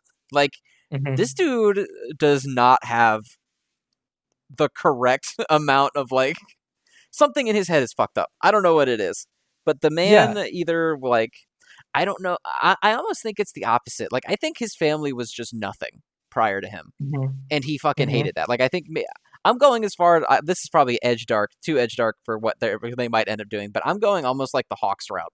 Like, dad was a drunk, mom didn't give a shit. They fought all the time. I was the Hmm. scared, repressed kid. But then at school or whatever, it turned out I was actually pretty awesome, and I became popular to some extent by both, like, athletic and quirk achievements. Like, I was cool for that aspect. So, like, I'm used to being around people, but I have no understanding of how they work at all. Hmm. That's the assumption I'm going with, because this dude has never once shown, like, any, like, amount of understanding about why, like, even when he's trying to apologize to them, it always comes Hmm. off like, yeah, I'm a bad guy and you hate me, so I'm gonna buy you a house that I won't live in. Like, Hmm. you're still not really trying, are you? Hmm. You're just moving the problem because you're just like, Hmm. oh, they'll just be happier without me. I just suck. I'm just gonna go away. But, like, Hmm. you're not helping them heal or, like, asking them to. You're just like, I'm gonna be nice now. Okay, that Hmm. doesn't make all the horrible shit you did go away. I don't know. Hmm. Ugh. He's Yeah, fucked like up. The man's fucked up. yeah, and that is why I believe this chapter is probably the strongest indication we have so far. We might get more like history on him. Because I always thought Endeavor is just a social disaster. Like that he just he doesn't have an understanding of how humans work just because of how he is. But now I am really curious to see if we there might be more behind that. Like I just want to see why he's so obsessed with All Might, like where that came from. Is it just because the character he's obviously a parallel to is Bakugo, and with Bakugo we do get to see that. We see that in his youth, Bakugo equated, being a hero and the triumph of being a hero with being All Might, with being as good as All Might, and that is very light as far as the motivation goes, but it's a motivation nonetheless. With Endeavor, we've only ever gotten as far as he is strong and I'm weaker, and that pisses me off. So Right. I It's really want to it's see it's where this almost goes. idolization in a different way. Where, Mm-hmm. like, with Bakugo, it's like that's my goal. I want to be just like him. Whereas with Mm-hmm. Endeavor, it's like that's my goal because I'm pissed off that I am not the bestest. So really, they Mm-hmm. they both idolize him in similar ways, and Bakugo obviously feels more socially adjusted than Endeavor is. He's a Mm-hmm. dick, but, like, he's aware of things. You know, Yeah, yeah. he I he mean, Bakugo is surprisingly emotionally literate, right, like right? the Like, scene where him and Deku get in trouble after they fight, mm-hmm. and they're, like, cleaning the house or whatever, and Bakugo makes that little reach out of, like, hey, the fighting style you're using is messed up for these reasons, so you should try doing this. Like, Mm-hmm. that alone is way beyond anything I would ever expect out of Endeavor. Yeah, yeah, Endeavor's exactly. response when they were cleaning the house would have been like, don't worry, I'll move my room to a different floor and we won't have to talk anymore. It's like, Mm-hmm. Yeah, fucking weirdo. yeah, yeah. And again, I'm just so curious to see where the story goes as well, because for as much context as we're getting on the Todoroki family, Endeavor's like actual motivations are almost intentionally omitted from all of it. And it's so uncanny. And I'm really hoping that Hori actually does something with that. Yeah, But it's just honestly, weird because there's really no depth to I want to be the bestest guy. You know, it's mhm. I want to be Hero Hokage. Doesn't feel significant enough. You know, like finding the One Piece is not enough of a reason to do all this shit. At Mhm. least in the context of like the contexts, not the The contents, con- context uh-huh. of how hard and how thoroughly they're examining the ramifications of that. Mhm. It seems so weird to me that they haven't really talked about where it came from. Mhm. Just it's a thing. He wants to be the bestest. Anyway, this is where like, there needs to be more to it than that, I think. It Yeah, feels so exactly. shallow compared to how much time we've spent on it now. Exactly. And I feel like it feels intentional. It feels like we are going to get something. It feels like one of those gaps that an author leaves specifically so you can question it until he then fills it out. So yeah, I am really, really curious to see. I also like the little takeaway that Ray gets is that, Shoto is our very own family hero because he's the only one here who both does not like try to ignore the issue but also tries to like move forward with it in a meaningful way that progresses him as a person. And I like that it cuts then to Deku's scene with Todoroki because it kind of links back to how like impactful Deku's words really were at the end of the day, even though despite the fact that they were not like super profound words, but they were just the exact thing Todoroki needed to hear. And it's like, it parallels the beginning of MHA again, where Deku was saved because he, at the right time in his life, heard the exact words he needed to hear. And it's just such an elegant way to like tie things together. It's really great. Like I'm gonna be thinking about this chapter for a long time. Probably still by the time next week's chapter comes out. But yeah, just phenomenal. Just just phenomenal. Um, and I will also say him being a raging misogynist is maybe the most characterization Dobby has gotten in a while. It's so funny to me that he was randomly like, "Don't you agree, bro, that women fucking suck?" Like what Ben Shapiro shit is he watching on that computer in the beginning of this panel? This man, it's so fucking funny to me. Yeah, Yeah, I know because it's not then supposed also, to be funny because misogyny isn't funny, but sometimes it's funny. well, it's just the thought that someone like Dobby, who's like, so hurt and so desperate for revenge, has the time to like be mad at women. To just hate women. Yeah. Like Yeah, it's so. he's been And making this master plan for 50 years, but he still goes on Twitter and talks about the wage gap and how it's a lie. yeah, like what I also love is that people immediately started pulling up like all the times Dobby has interacted with Toga, and literally on all of them, he's telling her to shut up. So, like it was right before our eyes all the We knew time. the whole time. My favorite one is the guy that said the reason Dobby retreats at the end of Pro Hero is not because he's scared of fighting, it's because Mirko showed up and she's a woman. He's like, all right, I don't want anything to do with this. Like, what the fuck? I thought this was dudes only. He's the kind of guy to hate women, but to also be horribly homophobic. Oh, yeah, for Like, sure. I think we'll see. Most misogynists like women in the sense of mhm, like, I like ladies, but they just don't mhm. think that ladies matter.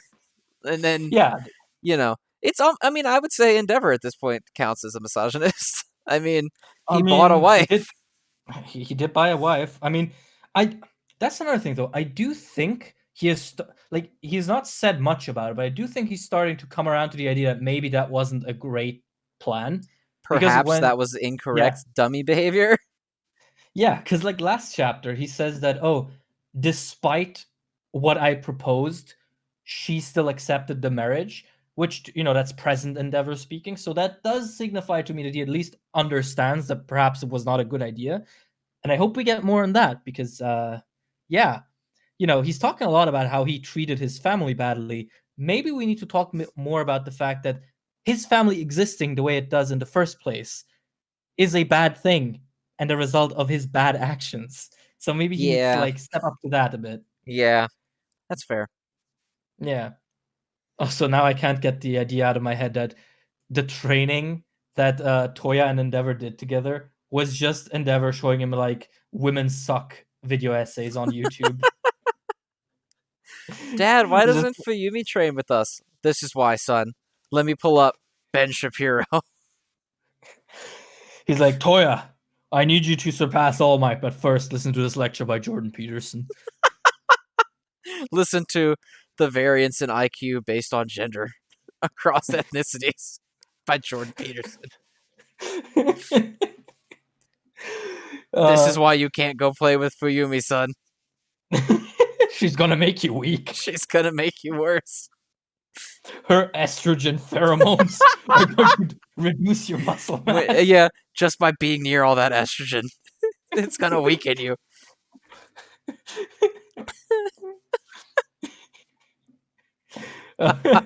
Oh my god. Endeavor also probably believes that the frogs are gay, doesn't he? Yeah, well, it's like you said, Endeavor is the perfect age for the why are you gay boomer. He doesn't, Yeah, exactly. It's just weird to him. He doesn't get it. He definitely has watched InfoWars. I mean, he looks like Alex Jones. Don't give that to Alex Jones. That's Jones, true. don't give that to him. Okay, he looks like Alex Jones with a full head of hair and without the beer belly. Yeah, he looks like Alex Jones in a world where Alex Jones was useful in some capacity to anyone. Yeah. He is useful to the meme community, though. Well, that's true. I don't think the trade-off is worth it, but he is useful to the meme community. Look, man, like, I fucking hate Alex Jones, but that video of him, like, chasing someone down that the street... is the funniest video on the internet. Easily the funniest video on the internet, I have to say. I hate you. I'm gonna beat your nose. Come here. Come over here. Coward. Coward. I'm coming. It's so fucking funny. That's easily the funniest video on the internet. That's just Endeavor whenever he's hunting villains. when he's jumping along the rooftops, leaving the fire, like he melts the walls to jump farther. Yeah. Yeah. You non-human scum. Coward. Oh my god.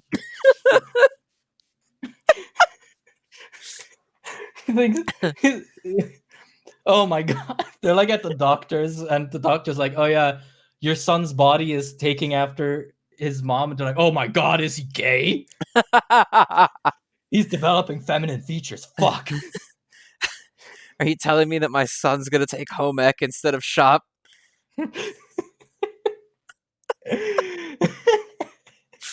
Oh wait, you can choose between workshop and home education over there? Yeah, they're both elective courses. Damn, no, we only have workshop. Home ec is a pure elective that anyone can take whenever, but shop is mandatory. No, shop is not mandatory over here. It's an elective. No, we have shop for like metals and wood, and then we have a separate course specifically for knitting and sewing. I made a huge pillow that looks like a sheep, and I gave it to my mom. I like that's that. That's my random story today. That's cute. Oh, yeah. It was fun. Our fucking range of topics on these things. We touch on every base for sure. Pretty much. So, what's our verdict on MHA? Real good. Good shit. Read it. Fuck them kids out of 10. Fuck them kids, indeed. All right. Time to move on to my goat, Jujutsu Kaisen. I have a lot more to say about My Hero, but the sheer aura of this Jujutsu Kaisen chapter was unmatched. I couldn't put it anywhere other than number one. I'm a massive Yuta fanboy, so just that last page alone, like, ugh, I'm still tingly. Yeah, because in terms of substance, this chapter was very light compared to the other chapters. But man, like, Gege is not interested in any fluff. He's just get some shit done. So Yuji, Yeah. he draws out some cursed spirits by just getting their attention. I guess he's just clapping so they Mm-hmm. come to chase him. And he Mm-hmm. runs and he does like a cool little combo move with Choso. And then Choso's like, Jesus Christ, this man is strong as fuck. Mm-hmm. Yuji's fucking raw. I love him. And then he's like, yeah. So, don't you think your dad had forehead stitches? And it's a weird line because obviously Choso logic would dictate if Choso was tricked by Yuji's power into thinking that they're brothers, that Mm-hmm. he would also assume they had the same dad. So you could just look at it Mm-hmm. like that. Like, oh, he's just saying, doesn't your dad look like my dad? But the Mm-hmm. way that they bold the text and the look on Yuji's face, I'm like, uh-oh. Mm-hmm. Uh-oh. Some shit might Yeah. be going on. Yeah, that is true. Especially because Yuji's like his eyes widen at that, and we do know that he does remember his dad. Yes, He he does has say as some much. memory of his father, and that's it. Yeah, so could be that he does remember his dad having stitches. But then we get into the fun part of is that a real memory or not? Because Correct. now that memory manipulation is a canonical thing in Jujutsu Kaisen, there is no guarantee that any memory is true, right? Yeah, Like, it's a cluster. Because you don't know if Yuji's powers impact him or not in any way. Like, because mm-hmm, even when he's getting into it with Toto, and they're calling each other brother and all this stuff, and then at the end, Yuji's like, I don't really know what came over me during that, and it's played mm-hmm, off for laughs. But so was the initial flashback that Toto had, sort of. mm-hmm, So I don't know. It's interesting to see if maybe like Yuji slowly starts accepting it too, or if he actually is a cursed womb designed for holding Sukuna. Which, if mm-hmm. that's the case, I think that makes a pretty good argument that Brain is at least. I think it's been hinted at pretty heavily that Brain and Sukuna are more or less on the same team. Mm-hmm. Um, that certainly makes it more apparent if that's the Mm-hmm. case. I don't. There's so much to unpack just with that line, which is why I love Yeah, Jujutsu Kaisen because it's one line and it's immediately moved beyond. Like they say it, they don't dwell on it at all, and everything moves on. But I'm sitting here yeah, like, what the fuck did you mean? What's yeah. Like happening, you bastard? Jujutsu Kaisen is so dense as like a story. There's so many interconnecting pieces that it's kind of insane to think about because it's only 139 chapters long, but the density it has, like in the amount of connections you can draw between people, is really remarkable. I think it's one of the series' biggest strengths actually, which is why I always find it so funny when people say, "Oh, it gets carried by Gojo or by cool animation." It's like, no, it gets carried by being real Yeah, good. it gets Figure it out. carried by being fucking goaded all the time, every week. Yeah, Um, it gets carried by being better than your favorites. yeah, it gets carried by being way better than the shit you like. That's what it gets carried by. Now everyone's mad. Whatever. I will Uh-huh. never shy away from speaking the truth. Mm. You go, babe. Yeah. So Naoya appears, and his power, we don't know what it is yet, but he's fast as fuck. Mm-hmm. He Bordering on teleportation fast. Because yeah, but the way it's shown to you is he's there 1 second, gone the next. mm-hmm. So it could be either straight up instant transmission like Goku, where he just pops out of and pops up somewhere else, or he's Mm-hmm. just fast as fuck. I don't know. Mm-hmm. Um, Yeah. he says upping my speed, which leads me to Mm-hmm. believe it's not teleportation. He's actually moving quickly. Mm-hmm. Um, but the fight gets cut short by all three of them, including Naoya, who is a special grade 1, getting hit by just the weight of Yuta's cursed energy to the point that Yuji actually assumes it's Gojo at first, just Mm-hmm. with how much power it is. And then he turns around and it's just Yuta taking his sword off, Mm-hmm. getting ready to fight. Oh my god, next week's gonna be so good. It's Holy gonna be so shit, insane. it's gonna be Dude, insane. do you realize that next week on Friday we're getting Purple animated, and on Sunday we're getting Yuta's fight? Jujutsu Kaisen. It's so Ah. good. But Yeah, like bro, exactly. Yeah, Naya's technique is really interesting because we know he can't be too fast because we know that Naobito was considered the fastest sorcerer aside from Gojo. So Naya has to be slower than the 24 frames per second technique. So I'm really wondering what his ability is. I saw some guesses. Like my educated guess is he has access to the Zenin's cocaine vault, and he just It's just supersedes super himself. high all the time.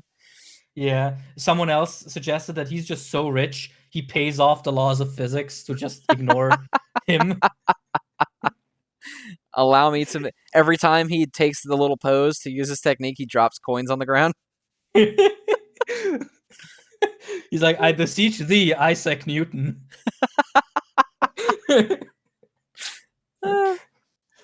But yeah, honestly, the fact that Yuta showed up is kind of giving me the feeling that Naya is not going to stick around for super long. Because No, so there's two ways that I figure it'll work out, because it's Mhm, interesting as well that Naoya, the little bit of dialogue we get from him, is kind of hints to me that the higher ups are a lot more bark than bite, because he's mhm, like, yeah, they want you dead, and to be honest, I don't really give a fuck. Like, I mhm, don't care what they say. Um, mhm, so that is curious for future encounters. But so the two ways that this is either going to go, I assume, is Naoya's going to be like, oh, okay, you're here, I'm going to fuck off. mhm, Or uh, Megami is going to show up, and they're all going to kind of be around one another at the same time. mhm. Because Okay. Naoya and Yuta found him really quick. So and it Mhm, seems to me, at least, that there was no reason to introduce Naoya running into them if he was just going to bounce immediately. But he also mhm, doesn't seem particularly invested in fighting Yuji that much. mhm, He's like, I'll break your leg or whatever, but I really have no interest in killing you myself. It doesn't matter. Um, mhm, so either, I mean, I guess maybe Yuta arriving, he's gonna be like, shit, there's a witness now. I have to kill him. So I guess I'll help because I don't want to. I don't want to get reported as letting him go mhm. or what. I'm still holding out for Naoya says some Davi level shit about Maki, and it leads to Yuta beating the shit out of him. Uh-huh. That's my go. That's my hope here. Mhm. And Jujutsu Kaisen has been stabbing me in the heart repeatedly, so it's probably not going to happen. Aw. But that is my Yeah. hope here. Mhm. Yeah, like I'm really interested to see what the dynamic will be here because I kind of don't see this encounter ending without at least one body. And the body candidates are either Naoya or Choso. Yeah, well, we know And it's not going to be Yuji. It's very unlikely it's going to be Yuta. oh, definitely not. Like, Yeah. can you imagine? Okay. It's certainly not going to be Megami, though I do expect that he will appear shortly. Mhm. Um, I suppose it would not be a terrible time to axe Choso because Mhm. he possesses a whole lot of knowledge about the potential of Yuji's origin if he's correct. So that Mhm. would, taking Chozo out of the picture leaves that question mark hanging longer, because otherwise you start getting into the territory of like, so what, did Chozo and Yuji just never fucking talk about it again? And that's why Mhm. we don't know yet. Um, Mhm. I don't know though. I mean, I could see Chozo getting the axe and then being like, Yuji, you really got to remember who your dad is, bro. I'm dying. Also, please go help the brothers I said I was going to help or whatever. And Yuji's like, yeah, I'll do that for you. And that kind of sets Yeah. us on a new direction plot wise. Um, Mhm. I don't know. There's a lot of ways out for this situation because it's when you're in like a battle royale showdown like this. There's a lot of threads that could go anywhere. Yeah. What I also find interesting, because you mentioned Choso's other brothers, he does call out one of the brothers by name, which is Shoso, which you know makes me believe that at least that brother is going to be important, or at least going to show up. Because I feel Probably. like you wouldn't name him. Um, and I also think now is probably a good time to mention that the death painting wombs are actually based on a real set of Japanese artifacts that are associated with certain powers, and that all have matched up so far. You know, Choso, Kechizu, and Esso, all of them are named after these artifacts, and all of them have the exact powers that those artifacts had properties described as. And the interesting thing is that Shoso, the brother he wants to free next, the artifact that he's named after, the power it is supposed to, grant is disintegration. So it seems like we're going to get our own version of Shigaraki soon. Okay. Yeah, which could be interesting. Like, there's a whole list out there that details what kind of techniques they might have based on their origins. But it's interesting. Like, it's definitely something I want to see more of. And I assume we are, because now Kamo is officially the big cheese. Even though if he isn't the biggest cheese, he's a big cheese with the brain and whatnot. Mm-hmm. So that'll certainly be interesting.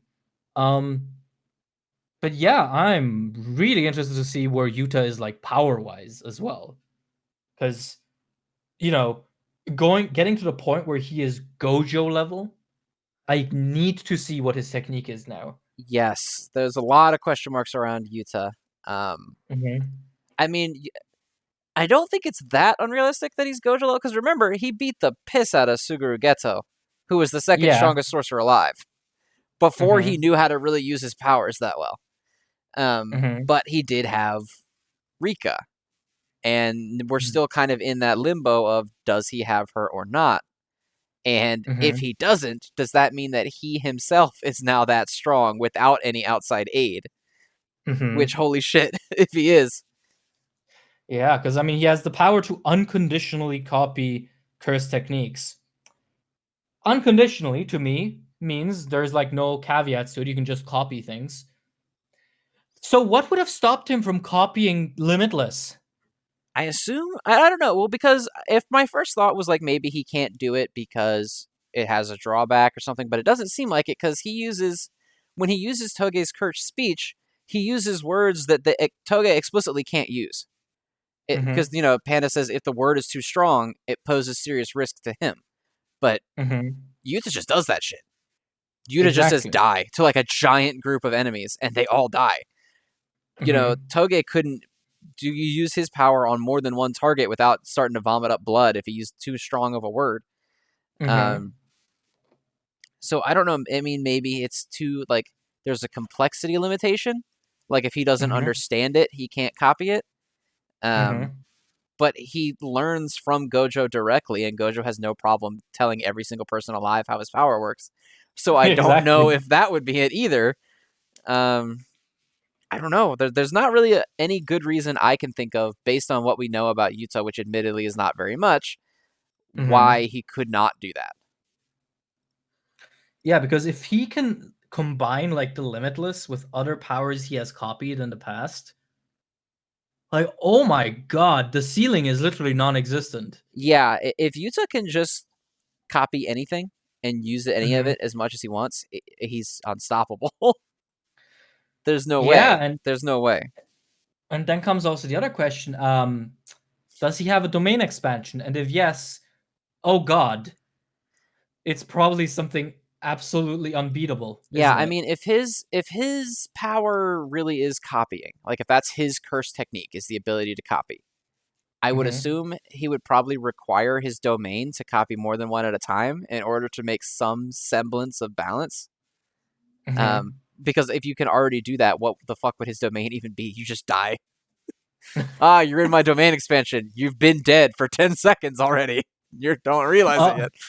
I mean, maybe if you're in his domain, if you get, I mean, this is complete spitballing, but like maybe copying the ability just normally is only temporary, and then he has to trap someone in his domain to copy the ability permanently. Like, that could be an interesting thing. What if his domain is just Rika is in there, and you're just locked in a cage with Rika? Oh no! And she just beats the shit out of you and destroys you. His domain is like a little girl's playroom, but the little girl is just Rika. Full on monster mode Rika. Yeah, exactly. In a pretty dress. And she just fucking beats the snot out of you. Like, Jesus. That's the wonderful thing about Yuta. It's like there's 1,000,000,001 ways this could go, and all of them are cool. Yes. Every single one of them is fucking awesome. Yeah. Personally, I love Yuta, like, a lot. Jujutsu Kaisen 0 was one of my favorite things to come out of the series. Which is funny because it predates the series. And I think like I said, it gets a lot better with the context from the actual series. So if I had read it Mm-hmm. purely in a vacuum before ever touching the actual Jujutsu Kaisen proper, I probably would not like it as much as I do right now. But Mm-hmm. Yuta is cool as shit. The ability to copy powers is always cool. Kakashi made an entire reputation off of that, despite being a fucking jobber who just gets slapped around every time he moves. Like, Uh-huh. oh my god. And now he's as strong as Gojo. Like, fucking A, dude.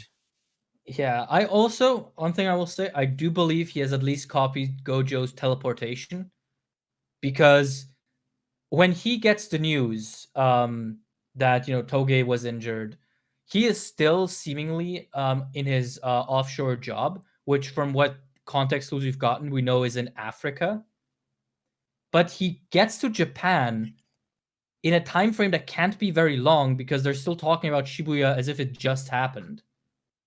So he manages to get around literally half the circumference of the Earth in what is probably not more than a few Yeah, hours. well, I mean, Choso and Yuji are still there, Yeah, right? Like, they exactly. haven't even left the town yet after the stuff that happened. Yeah, exactly. And like they say, oh, Megumi is still roaming Shibuya. So it's like, and they haven't exterminated the curses there yet. So clearly this is happening like immediately after Shibuya arc, which means that like Yuta must be able to move incredibly quickly as well, which could be an indication that he might have learned a thing or two also from Gojo. Yeah, and then Um, they specifically make a point that Naoya is fast as fuck, and him and mhm, Yuta arrive at the same time. mhm. And Naoya is way closer to them. Naoya is in Japan. Yuta is on a different Was on a continent. different continent. Yeah, and Naoya, like, there was enough time, I guess, for them to recover the bodies and Naobito to die. So I'm saying maybe a day, maybe Mhm, or two. mhm, Like, Maki's on death's door. We know that right after the conflict. Well, actually, even before then, because when Yuki arrives, she says, "Yeah, my people already took all the injured people back." mhm, So the time that Maki would have gone into their care probably would have been right around when the confrontation with Geto started. mhm, And then you have, the little after where she's like, I didn't step in sooner. Sorry. Make your own choices from here on out, and leaves. That I assume that was 1A, 1B, like right after the other, from the mhm. confrontation with Geto to that conversation. Okay. I suppose that makes sense, yeah. Which then, so you must be going then from that conversation to maybe a couple hours to Yuji Mhm, talking with Choso on the stairs, mhm. then to right here. I mean, it can't have been more than a day since the Yeah. end of Shibuya. Mhm. And yeah, Yuta seems to be able to travel that quickly, which I want I like imagine now they set up Naoya as a super fast guy and he like upsets Yuta and he's like, "Oh, you can't hit me. I'm the fastest guy after my father." And Yuta's like, "Okay," and just outspeeds him. And just starts beating his ass. I Yeah. absolutely need Yuta to beat the shit out of Naoya because I really don't like Naoya. So I need And Jujutsu Kaisen to throw me a bone after just destroying everything that I love. Please. yeah, I mean, we still don't know what's happening with her. Yeah, I know. I know we don't She, know that. she's fine. She's fine. She's fine. She's hashtag she is fine. She's gonna just be in the beginning of the next chapter with an eye patch on, annoyed that the hospital won't let her go visit Maki. That's what it's gonna be. She's annoyed the hospital didn't let her keep her eye. Yeah, It's like it's good. it's It's good. I'll fine. just It's ignore it. perfectly fine. I just pop it back in like a Naruto character. Oh Shit's god. plug and play like in Naruto. God. I wonder how many kids got the wrong idea about anatomy from Naruto because there's so much like I bad know. anatomy in it. The funniest scene in any anime ever for me is when Madara rips Kakashi's eye out with his bare hand and then just stuffs it in his own face. And it just works. This is fucking hilarious. But the one that always got me is the fact that all of these people can just like softly nibble on their finger and like draw huge amounts of blood to draw like a circle Yeah, or they whatever. write a whole summoning circle by like nicking their thumb with their teeth. Like, did Yeah, you it's rip like all the skin off your thumb? A, how sharp are your teeth? B, ow. C, how much blood do you have? Because a wound that sprays that much blood probably isn't safe to have around for very long, even if it is on your thumb. Like, but then again, I mean, anime anatomy is bad all over the place. Like, I mean, Attack on Titan taught a bunch of people to bite their hands until they bleed, and Tokyo Ghoul taught a bunch of people to crack their knuckles the wrong way. So, I suppose it's just how Great, anime works. great, Yeah. great job all around, Yeah, I mean, mangaka. it's not like people already have way too many way too stupid misconceptions about the human body. Let's just add a few more. Make it as bad as we possibly can. Yeah, exactly. I mean, Yuji himself is like an interesting case because you kind of keep forgetting that he has 4 eyes. He just keeps 2 of them always closed. Yeah, the ones on the side of his face. Yeah, it's so bizarre because you get so used to it and it's just like a design feature. But you go back to the first chapter, like the first episode, and he doesn't have them. You remember, oh wait, those are just Sukuna's eyes. Yep. Like what the fuck? Yep. That is so freaky. And yeah, they're just never open. I wonder if he can open them on his own or not. Mm-hmm. Like his ultimate power state is going to be opening his third and fourth eye. His gross Sukuna face eyes. Yeah, he can.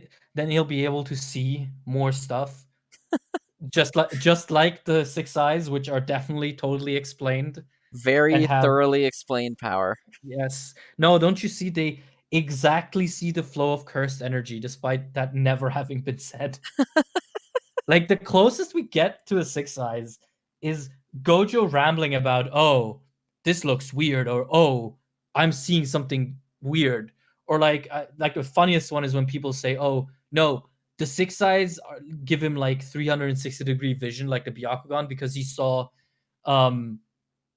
he saw Toji approaching when he was a child. I'm like, that literally means nothing. It could also just mean that he has very high sensitivity to cursed energy. Yeah, he It just doesn't have looked, to be the or because Toji, he could have just looked. yeah. Like, yeah, you're overthinking it. I don't think that's what it is. Same Yeah, as I hope like we get to see more. I saw someone else claim that of like, yeah, he blocked Choso's blood attacks from the back, but like, no, that's just how Limitless works. He can't get hit. It's just how it works. He Yeah. didn't even seem like he noticed that Choso was there until the Limitless caught the attacks, and then he turned around like, who the fuck? Yeah, like, oh, I need Gojo back. I God, I saw need Gojo back so bad, dude. I saw someone read Shibuya Incident for the first time, and they were just posting a picture of Gojo incinerating Hanami. And I'm like, oh my god, I need this man in my life again. He is still the rawest fucking anime character.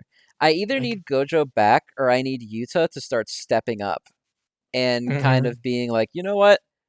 Fuck the higher ups. Fuck y'all. Tokyo School going rogue. We're doing our own thing. Mm-hmm.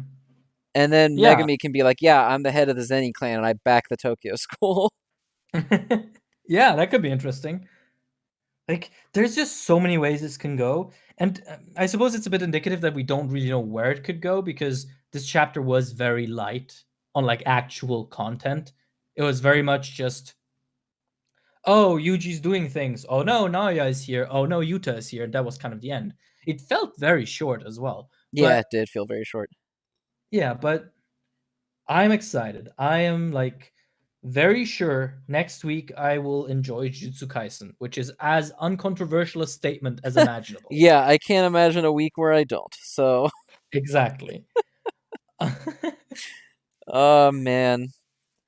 All right, have you said your piece on Jujutsu Kaisen? You feel good? I think so, yeah. I don't have anything else. All right. Well, I think then that's as good a place as any because holy shit, this was a long one. Fucking Well, Todorokis, dude. They always do this shit to us. that and also there was a lot more stuff. Like we had to wring the last piece of respect out of Kishimoto again. That's true. Oh, again, Yeah. we had Dragon Ball Super that we actually talked about for more than 10 seconds. Yeah. Yeah. Every month with Kishimoto, we're like, how many times do we have to teach you this lesson, old man? I know. Someone asked, like, why do you even talk about it if you hate it this much? And part of me was like, well, we gotta. But then part of me was like, oh, fucking no, to be honest. It's just digital self-harm. We're just worsening our own lives. It's cathartic. That's what it is. Like, Naruto was so good until it wasn't, and I'm still upset. Like, Yeah, that's man, all what it a is. stark dip in quality for Naruto. I feel like Yeah. it was just really good, and then all of a sudden I was like, oh, it's not. Yeah, yeah. But like, you know what? I would even accept most of Naruto by itself. Even the ending, which I think is dog shit, I could accept if it weren't for what came after. If it weren't for Because Boruto. yeah, because Boruto just feels so cynical. It feels so like, well, I mean, I've said this piece a billion times. Everyone knows what I'm gonna say. It feels like made by, an executive board meeting. Yada yada yada. Oceans thinks Boruto is soulless. Yeah, we've heard this before. I feel like I'm just writing filler arcs at this point. I am. Yeah. I am. That's the actual plot twist. I am becoming Kishimoto. I'm just reiterating the same stuff over and over, and the quality doesn't keep getting any better. I am. I am becoming what I hate. Slowly transforming into what you despise. I can't believe we accidentally wrote a story about ourselves. Shonen and Chill deep lore. To Shonen and Chill. The big plot was this was actually its own manga series the entire time. It's just an audiobook form. But okay, I've set my piece. I will not shit on Kishimoto anymore tonight. Anymore for at least a week. Um, At least a week on this show. yes, I don't know if I might go on Twitter later and just talk about how fucking bad Kishimoto smells. Probably, definitely. Probably awful. Because Yes, the quality of someone's body odor is also how good they write stories. So that is true. That that's is true. that's proven science fact. Okay, yeah, okay. I've set my piece. You got anything else? No, I think I'm good. All right, everybody.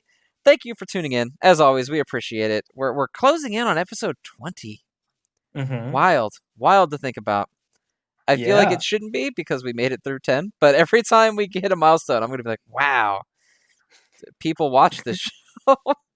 yeah. I mean, we could try and get like a season 2 kind of thing going after like episode 24, just to be like real anime about it. We'll need a new OP song.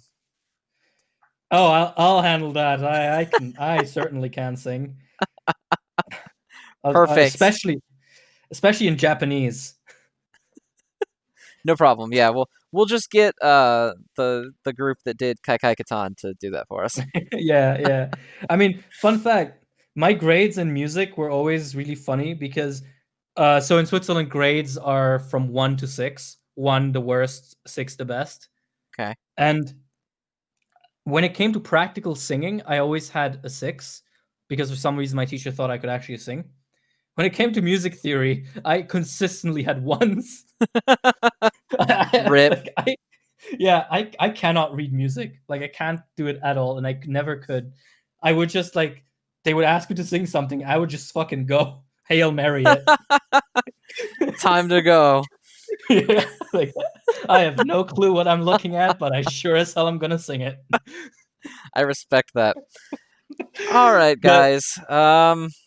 That's it. I'm gonna say yeah, bye one more time. Bye, everybody. bye bye. See ya.